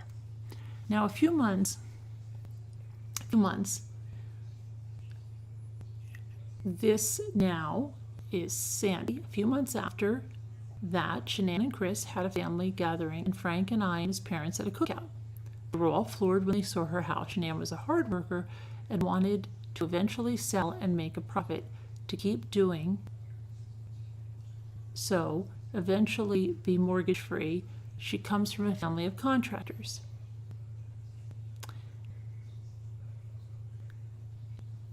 here comes Cindy, and when I remember, do you remember what she said about the house prior to this? Well, here we go. The barbecue. Oh, excuse me. Okay, this makes more sense. The barbecue was at the Rusak's house, she says, and it was a nice middle-class home. Okay, and Cindy goes on to say that Sandy was very open and talkative, much like her daughter. Yeah, far more than Cindy. And in the first few minutes that they met, she claims that Sandy said to her, as she pointed to Frank, that she only had 3 good years with that man. Now, Shanann, Cindy said, told her before this that her father was an alcoholic and that her brother had drug problems. So Cindy's thinking, oh boy, does this mean that Frank's been sober for 3 years? Or that, let me see, when she married him, he was sober for 3 years and now he's a raging alcoholic. She didn't know what it was. She was trying to find out what it was. She had no idea. Okay? She didn't know that. So she can't understand. She can't understand this. And she said, she doesn't understand people like this that tell all this stuff. She goes on to say that in 2003, Ronnie had that cocaine problem. Lasted a whole year. Chris was off at college, but they never spoke about it. Never. Yet, when Shanann had said what she did about her dad and brother, she figured that she told that to Christopher and that he shared with her about Ronnie's drug problem, So that made Cindy feel really sad, quite uncomfortable when Sandy had said that about her husband. Again, she's thinking about, didn't understand whether he had been sober for 3 years or it was the beginning of their marriage, and she didn't ask. Sandy again. So Shanann was eager to please his parents. She waited on them hand and foot, and when Shanann left the back porch and it was just me and Chris's mom, she leaned over to me and she said, Shanann was married before? And Sandy said, yes, just like your daughter. And then later, when they were alone again, Cindy said, I just don't see it. And Sandy said, you don't see what? See that your daughter loves my son. And Sandy said, I knew then she was going to be a thorn in that marriage because my mother-in-law was the same way. Now, wow, Cindy says this is really painful. She's not going to lie. Again, when you say that, usually lying. She never saw this before, She really didn't read the discovery documents. Wait, hold on. Didn't you just say you read them? Didn't you just say that's how you knew Shanann wasn't happy? Oh my goodness, you cannot stop contradicting yourself. But she says, well, no, she's been in a pretty bad place since those murders. Yeah. She guesses now she wished she had read it. I thought you just did. But you know what? She also wished that she'd never spoken publicly at all during that time. Then why the hell are you doing this now? She said, I believed everything my son told me. I'm finding out things he told me are no more truthful than what Sandy's saying. So she's calling Sandy a liar now. Anywho, she says she got this from the author. Yep. Even though I remember Mel and Cal some talk about this letter was going to happen. So I don't think Cindy is being truthful here. I think Cindy's added to the non-truth teller list. Okay, and now that she's read it, and now she wants to answer it. And she goes on to say that what Sandy's referring to regarding about loving her son, that did indeed take place, but it was several years later. Yep, wasn't then. And it was following an argument. Yep, and then an apology that Cindy made, of course. But she'll tell you about that later on. Yeah. And as for the remarks about Shanann being married before, that never happened at all. Nope, this was a barbecue. This was about hot dogs and hamburgers. Come on. They never met, and she doesn't have intimate conversations. Nope. At least she doesn't start out relationships with intimate conversations. So please. So now, she said she did find out from Sandy over the years that she hated her mother-in-law. She can't even remember how Sandy told her that, no? And, she wonders if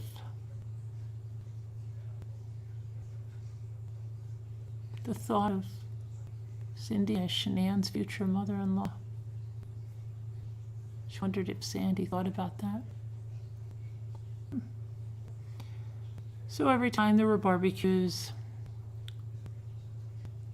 Sandy was saying his mother and sister were very distant and we weren't accepted. They made that known. And now Cindy's turn. Well, she can really say that there's a pretty quiet family, and Ronnie's extremely quiet, and Sarah, well, you know Sarah Jamie, she's one of those people. She believes if you can't say something nice, don't say anything at all. And she only had rotten, mean, nasty things to say, I guess, if she was so quiet. And her shining armor, her knight in shining armor, Steve, he's quiet. Yep.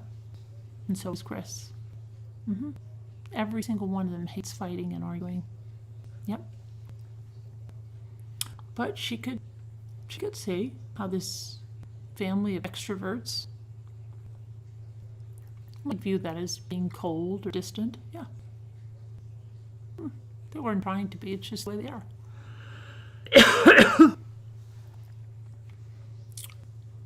She said, and truth be told, if anyone in the family, anybody shows any emotion or loses their temper, she guesses it would be her. But she can't remember. And she even thinks it a promise. That sounds like something else. I promise you. Chris said that all the time when he was lying. That before Shanann and Chris got together, she cannot remember a single time she ever lost her temper. Nope, never. Because she would just put her head down. Oh, that sounds just like Chris. Isn't that the exact same thing he said? That he puts his head down and tries to forget about things. Remember? Never gets into an argument. It's exactly what Chris said. Cindy, watch out. Watch out. You don't want to react the way he did. And she says their dating, their relationship, their marriage changed her.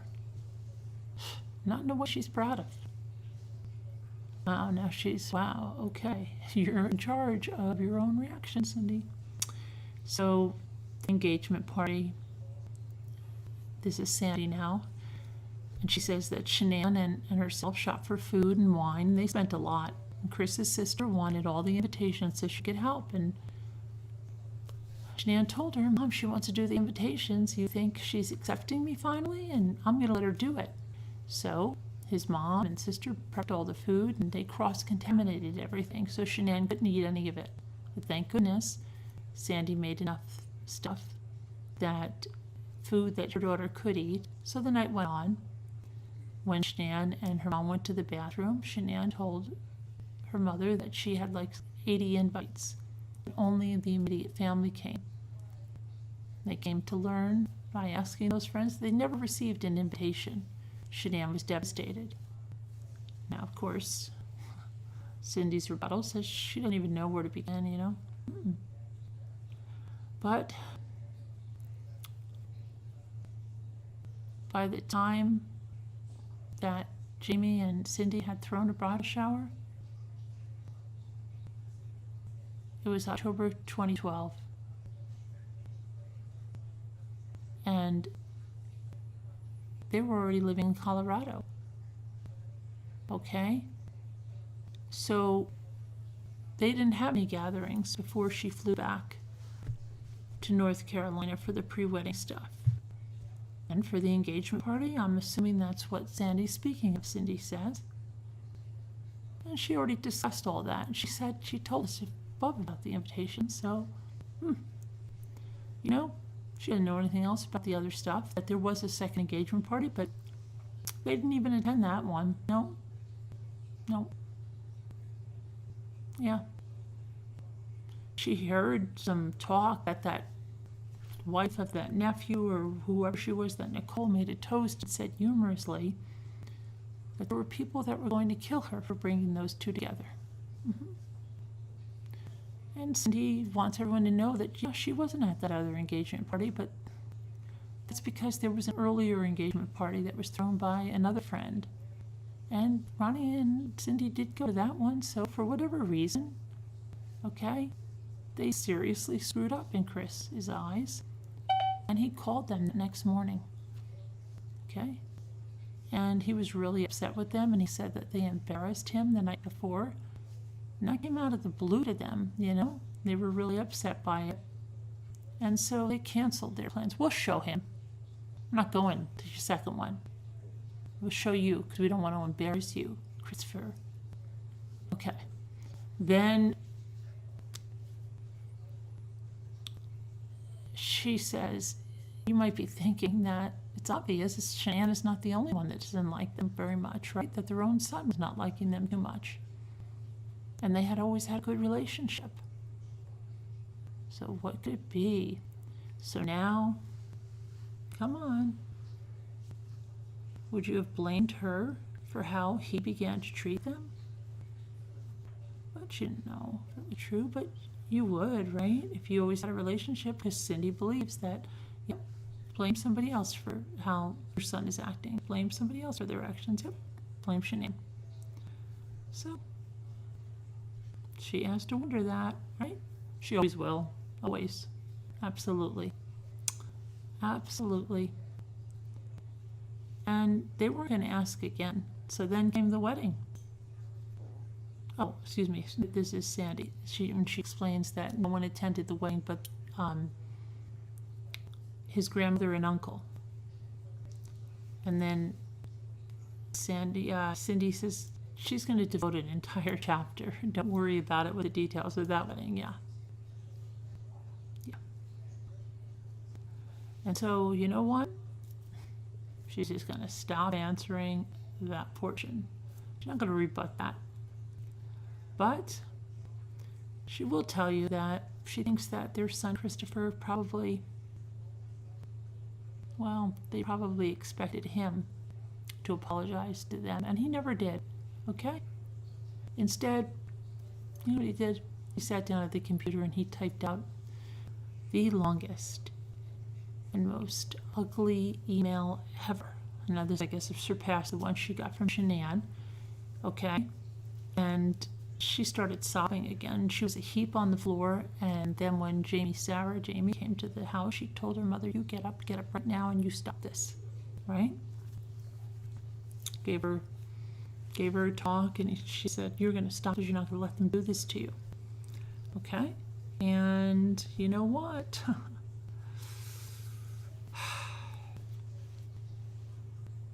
Tried to do what her daughter said, right? Following that wedding, they didn't hear from Chris again. That's how close they were. Not until they contacted him in April of 2012. After a friend told them, hey, it says on Facebook Shanann's pregnant. So, go back to Sandy.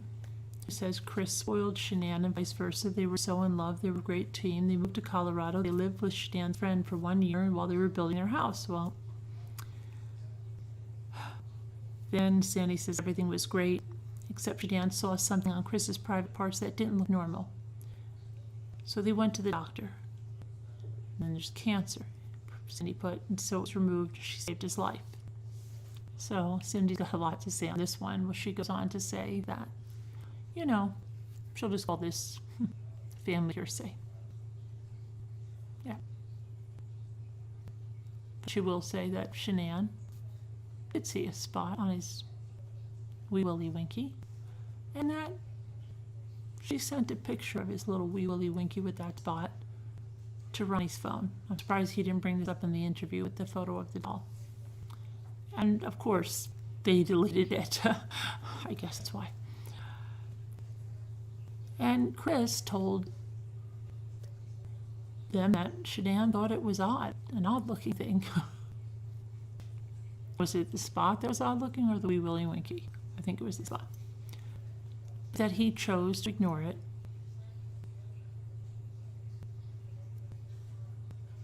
Cindy said there wasn't one single doctor's appointment. How would she know that? They haven't spoken to him. How would she know that? And supposedly that Shanann never mentioned again after taking that picture. Back to Sandy and the discovery, she says Shanann got pregnant with Bella Marie. Everyone was so excited and happy.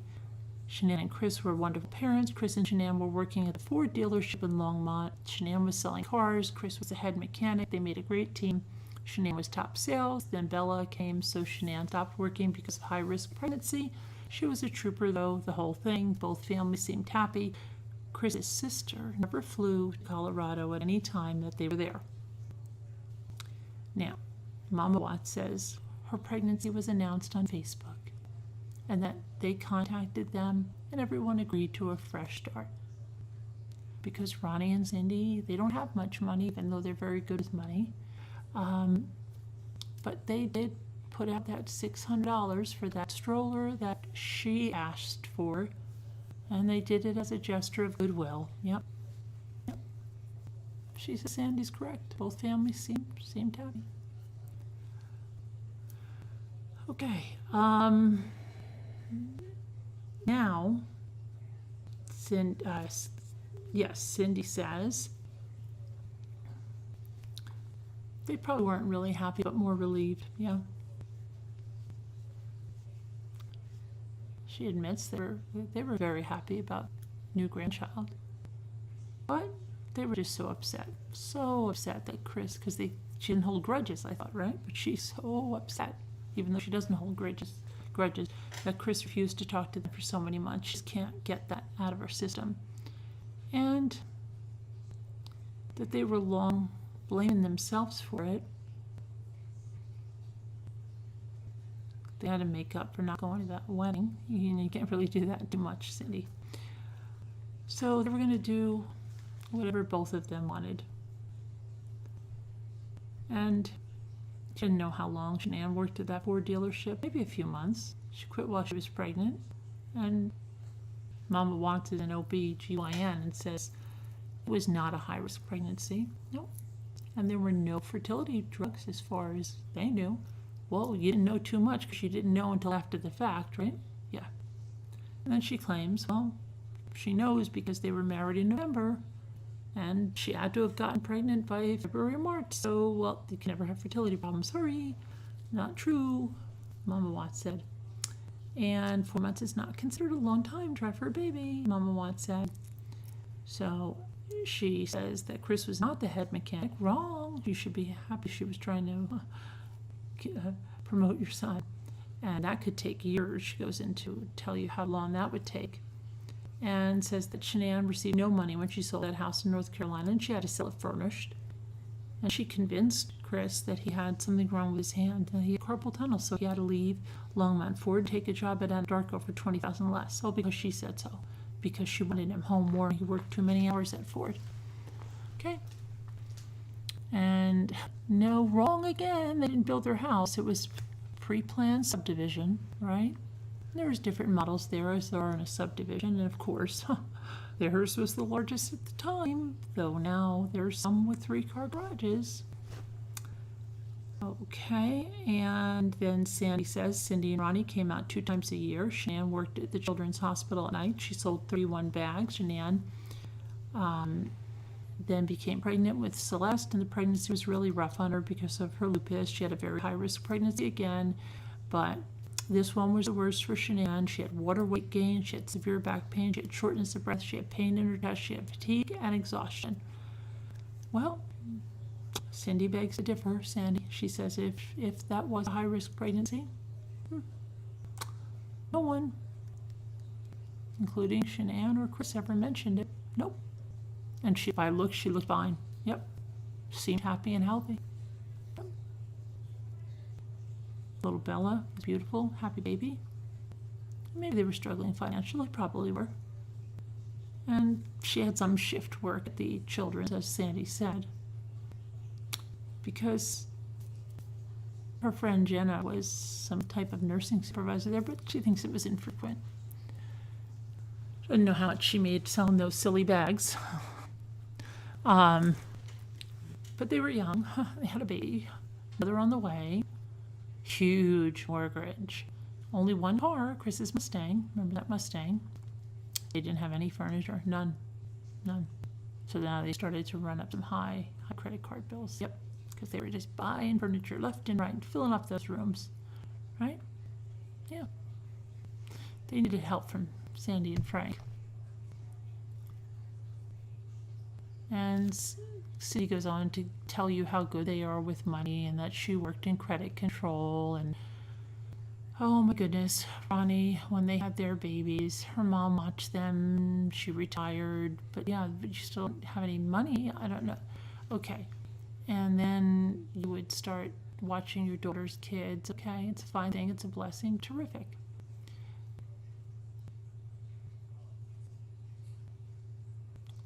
It surprised Cindy that they moved to Colorado because they would have no family.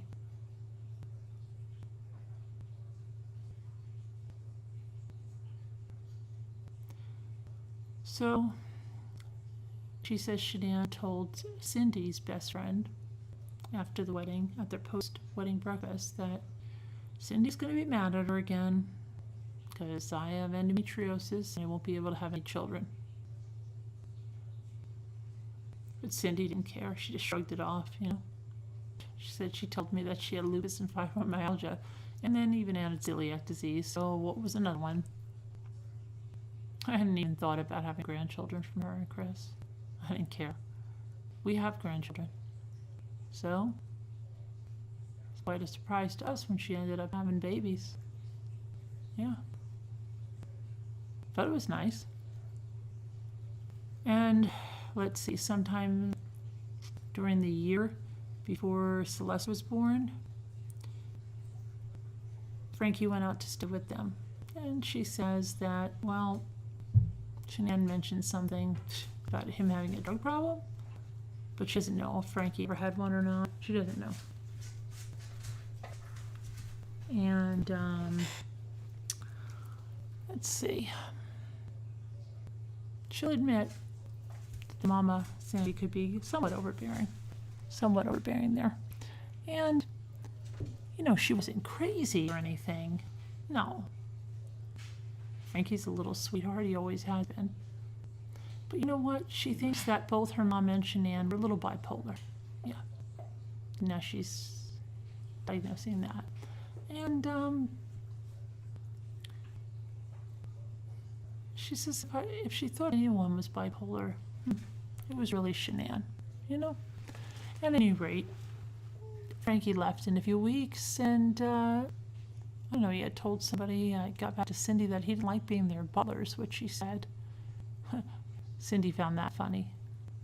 And that he was a very nice kid, and their whole family liked Frankie, you know, and they kind of felt sorry that they can't talk to him anymore. And it's just another thing they have to be sorry about, I guess, just really trying to get pity for themselves again.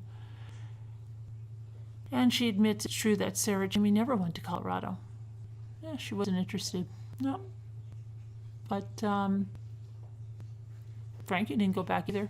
That sounds like, oh, I didn't do this, but you didn't do it either. And so it wasn't until Shanann came with that 6-week stay, right before their son murdered her, that they got to meet little Celeste face to face, both of them, Frankie and Sarah Jamie. Anyway, Ronnie, oh, excuse me, this is Sandy again, saying that her husband sold everything, okay, bought their house, and they moved out there to Colorado to help their daughter in every way they could, and that's because she was pregnant with Celeste, right, and she had a heart pregnancy. And they were working when they were out there. They were out there for 15 months, and Cindy says, well, she's right about that. Yep, they did just that. They sold everything. Yep. And she says they sold even a pretty pond that had koi in it. I don't know how you sell a pond. Okay, they're usually in the ground. And since they didn't sell their house, it was probably still on the ground. But she says they moved out to Colorado, and Shanann made them stay in that unfinished basement. Besides having 5 bedrooms, which Shanann had them all used. The kids had to have separate bedrooms. One big bedroom had to be Chris and Shanann's. One had to be her office, and one had to be a playroom because Shanann didn't want toys in those kids' bedrooms. So, and that wasn't right, she said, So then she even made them pay $1,000 a month. Yep. Can you believe that? So, well, they helped them out, and she thinks she couldn't remember if Frank was driving a truck, Sandy was a hairdresser, and, that was how it went.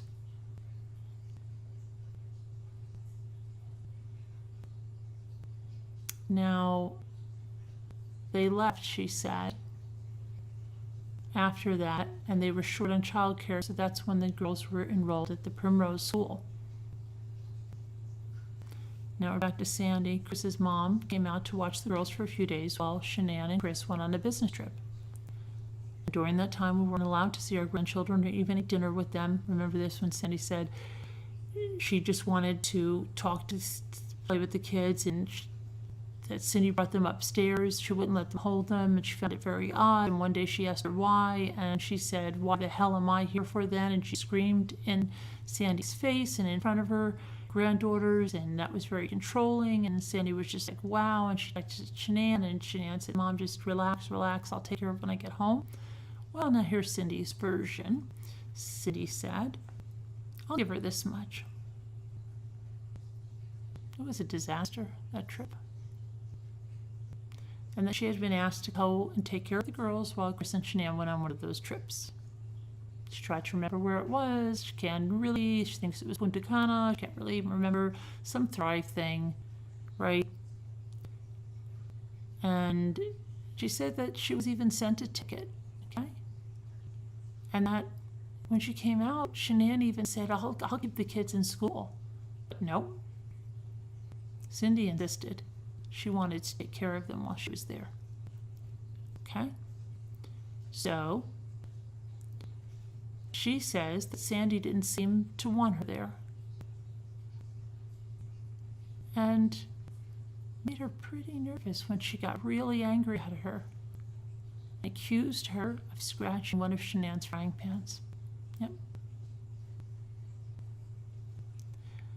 And that part that Sandy said about the girls not eating dinner downstairs, don't even be silly. Don't even be silly, because you would never, ever eat food anywhere in that house except in that kitchen or in that dining room if you knew what's good for you. And that she had to adhere to such a schedule with those kids. Everything was set in stone. And one of those evenings, just Sandy got home from work, the little girls wanted to go down to the basement. They had a bounce house down there. And Sandy insisted on coming down and getting in the bounce house, and then said that Cindy had to come on in. Well, Cindy said, "No, I'm not going in the bounce house. I don't do bounce houses. Okay, I'm not doing it." And, well,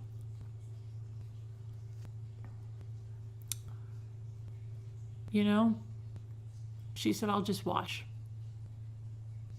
And she says that Sandy said, "You know what, Cindy? You don't know anything about children." And that got Cindy's ire up. She was mad. She was mad. She was so mad. And she even got madder because you know what time it was? It was 6:30, right? Cindy had to stay on that schedule, that iron-bound schedule. So she grabbed those kids and she took them upstairs. She was so mad. She was so mad. And those kids weren't happy. She doesn't blame them one bit. Those are your mother's rules. And they both had tantrums. They both had tantrums. And who would come storming up those stairs but Sandy? Running up those dang stairs, she was. She got in Cindy's face and she told her, "You're doing everything wrong." And Cindy didn't know what she was doing wrong, she says. She said Sandy said whatever she was doing, it was all wrong, right? And that's when Cindy, she had it. Remember, she doesn't get angry, she doesn't like to have fights, she doesn't yell or raise her voice. Oh, that was before Shanann, right? Shanann caused her to act like this, that's right. It was kind of like Chris. Okay. And she screamed, she did scream, "What the hell am I here for?" And she did. She did do it right in front of those girls. Yep. And then you know what she did? She stomped right off. She sat on that couch downstairs. She cried her little eyes out. And then she walked back upstairs. That's right. What'd she find? Well, she went into Cece's room and she found Sandy in there. Would you believe that? You know what she did? She apologized. Yep. They actually had a nice little talk. I think maybe she went down and got some tea. I don't know. And you know what Sandy said? She said that she loved Chris, that he didn't speak up enough. Yep. Well then, Cindy seems to fill in some more stuff here by saying that when Chris and Shanann got back from their trip, you know what? She said there was a huge fight between Sandy and Shanann. And Sandy packed up her things. She packed the car, took her dogs, and she was in such a hurry. She didn't even say goodbye to Chris or the girls, she says. And she says that Shanann, she asked Frank, "Let her go. You stay." But he didn't. He got in that car and he drove back to North Carolina. And that was that. Sandy says, "After 15 months, I moved back home. It was hard to leave, but I felt it was for the best. It was hard to leave, but I felt it was for the best. I have been home now 17 months, and my whole family is dead. My beautiful daughter, my beautiful grandchildren, all dead." And Cindy goes on to say, yes, they are all dead. God help us. And she admits he killed them. She doesn't have any answers. Nothing. Just a bunch of grief and endless regret. She does wonder, did she make him that way? Could she have done more, done less? Done anything differently?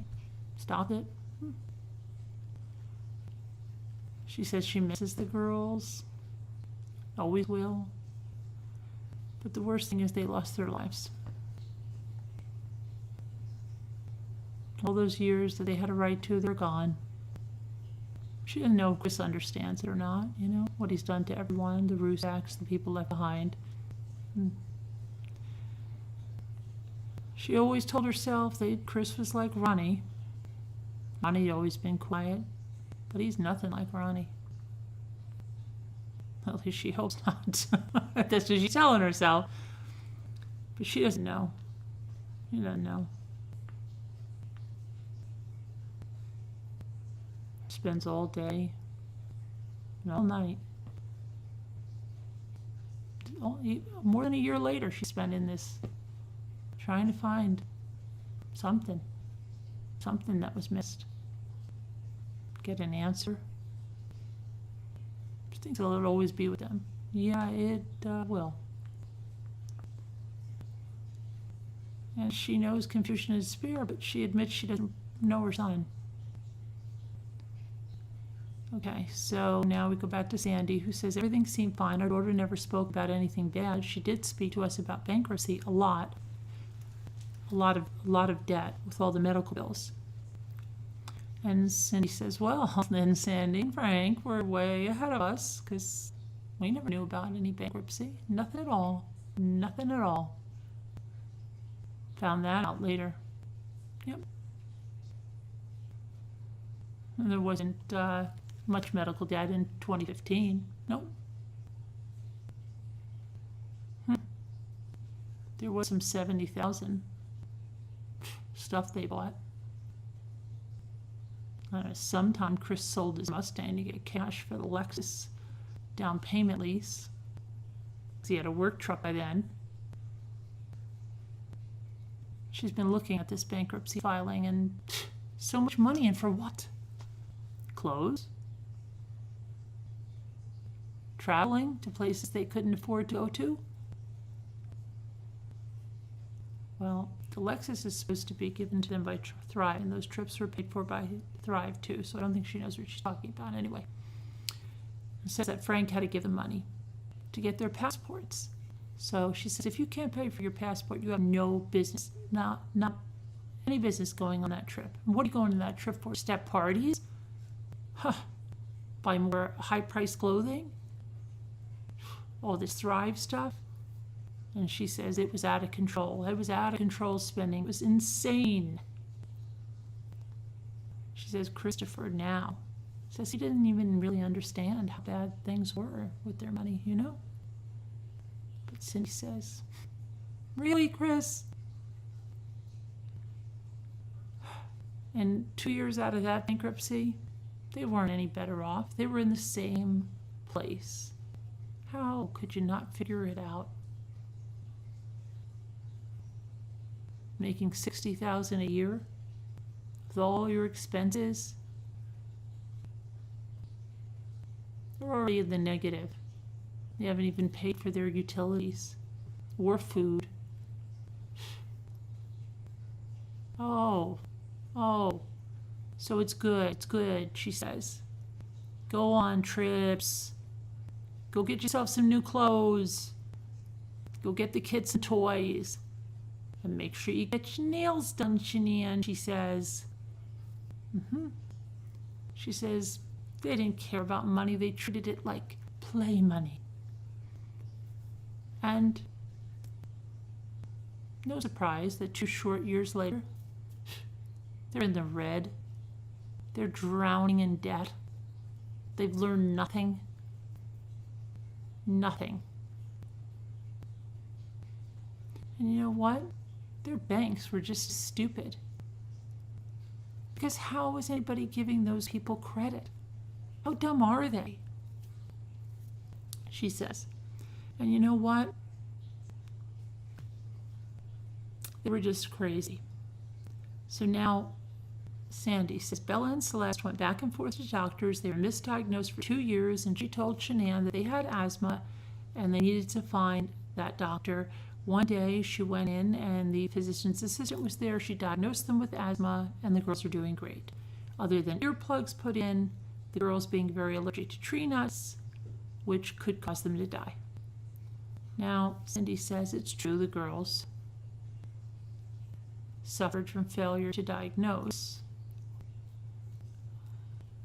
but neither of them ever displayed any symptoms of asthma.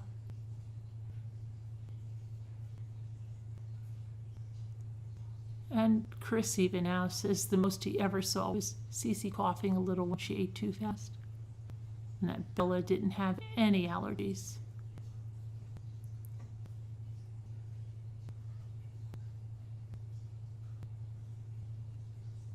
And whatever Cece was allergic to, and that changed all the time. Sometimes it was chocolate, sometimes it was peanuts, later tree nuts. She was not allowed to have any of those things, Bella, even though she didn't have allergies. And Cindy said, you know what, that's just too young, 4 years old.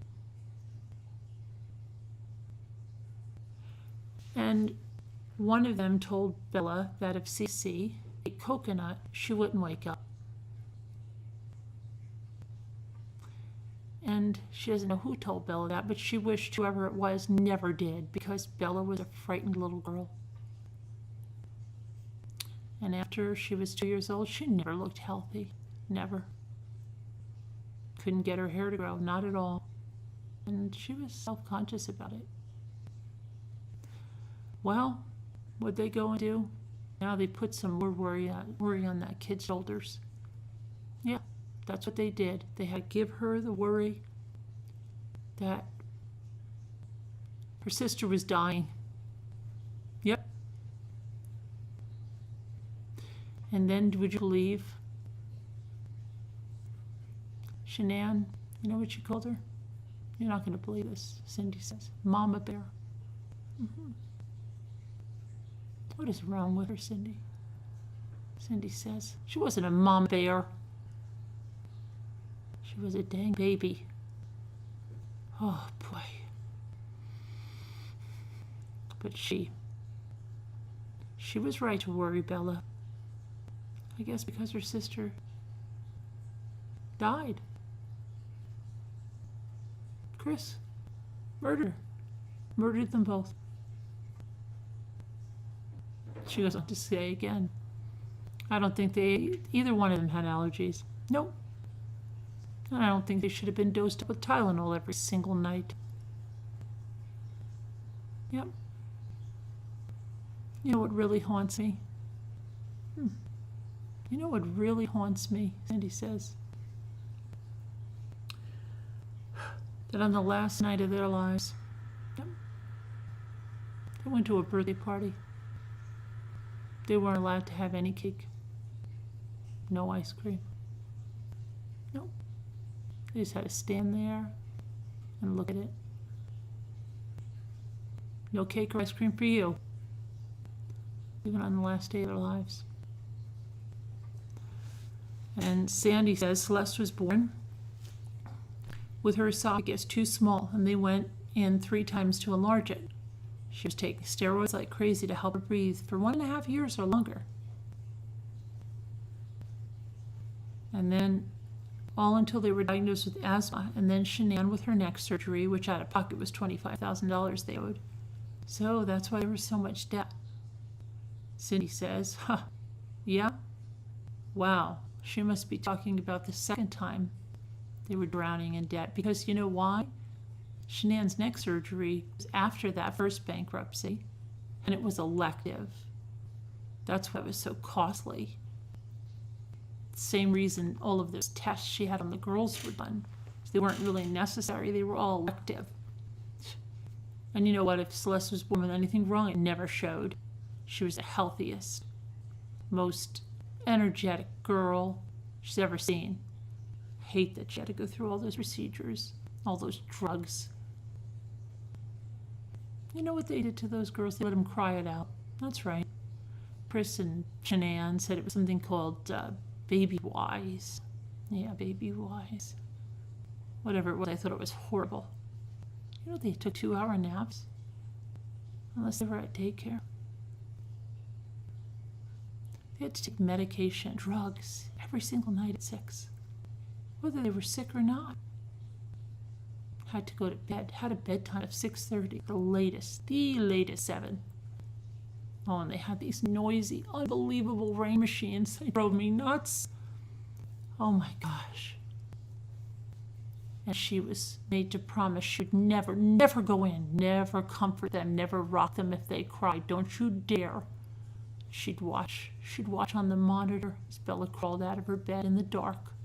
Yep. Took a book from the bookcase, read in the dark. She couldn't see in the dark. Wow. If children really had asthma, wouldn't they tell you not to let them cry it out, she says? Wouldn't that have set it off? Yeah.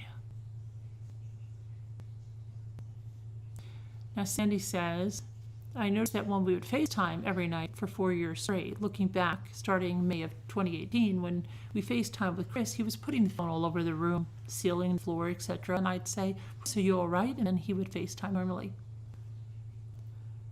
And then she said, before Shanann came to North Carolina, Celeste had a rash in her private area, and she went to get a face cloth and some cream, and Chris had the phone. And she said to Chris, let me see how bad it is, being that she's a health aide. So Sandy still couldn't see it, so she said, let me move my screen because I couldn't see. And he put it right on her private parts, and she was mad. Now, Cindy says all she can say about this is they are a very, very strange family. Yep, very strange. Right. Cindy's son, his wife, her parents, maybe I should say, strange to her, not just strange, but from the start,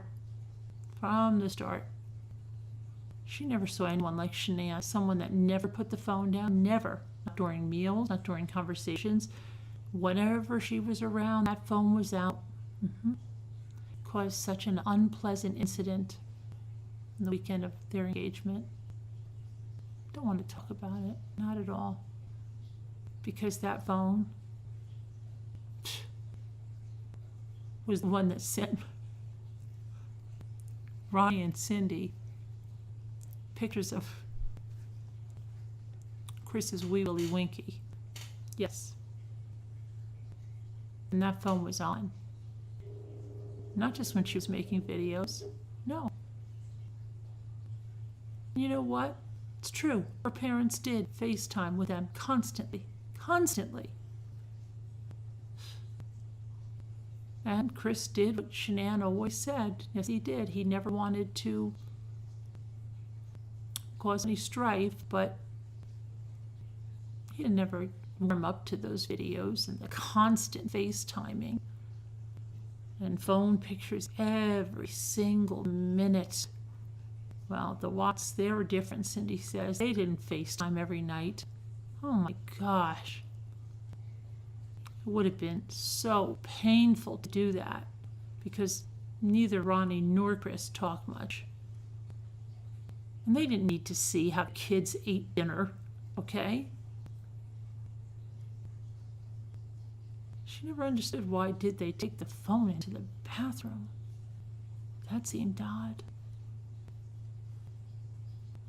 Why did they take pictures every single time the kids were in the hospital? It's very weird. So this unattractive version of what Sandy's talking about this rash, wow. Doesn't surprise Cindy, not at all. And certainly doesn't make her wish they FaceTime more, not at all. So Sandy says Dan wanted to come for 6 weeks that summer so they could introduce the girls to Chris's sister, who never met them, or Uncle Frankie, their son. Before the year started back to school, dance classes, etc., was the best time to come. They were thrilled. Shanann stayed there for the week and the weekends with Chris's parents. And Cindy says, look, I'm going to break off this one for a while. And, oh boy, the rest of this letter of Sandy's, well, this concerns the last weeks of their lives, and it's a lot to tell. I don't really want to get into that, okay? Because I don't know why Shanann came back to North Carolina for so long. They were going to lose their house, she says. Be basically homeless. Unless they moved back to North Carolina. Oh, it's okay, honey. Unless they moved back to North Carolina, right? And in with one of their families. Maybe that's what she was saying, how it would go. Who knows?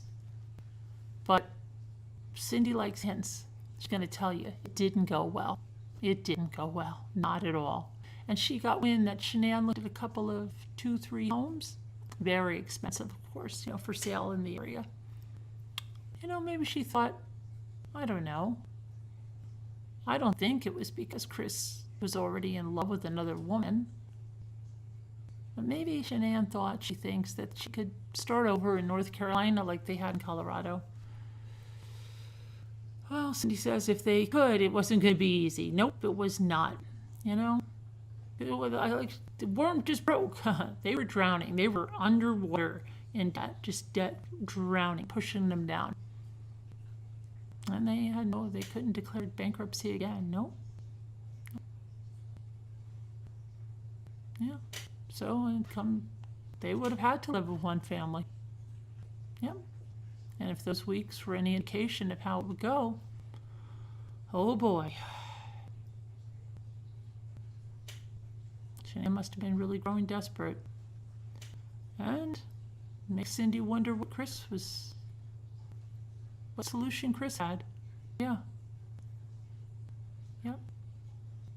But Cindy said that's enough. That's enough. That's it. That's it. She can't do any more of Cindy's letter right now. She can't. Doing it. So that's where it ends right now. That of this book, I read it to myself and then gave you a synopsis in my own words. This has been, in my own words, to you, the synopsis of this book. So I don't know what you thought of that. Let me know in the comments. And, I mean, is your opinion that Cindy should do this? She should continue with this, or maybe scrap this and pretend this never happened? I don't know, but let me know in the comments. And I hope you had a great one, and thank you for watching. And I hope that this, let me just make sure, is still going on. Okay, perfect. So I'm going to end this.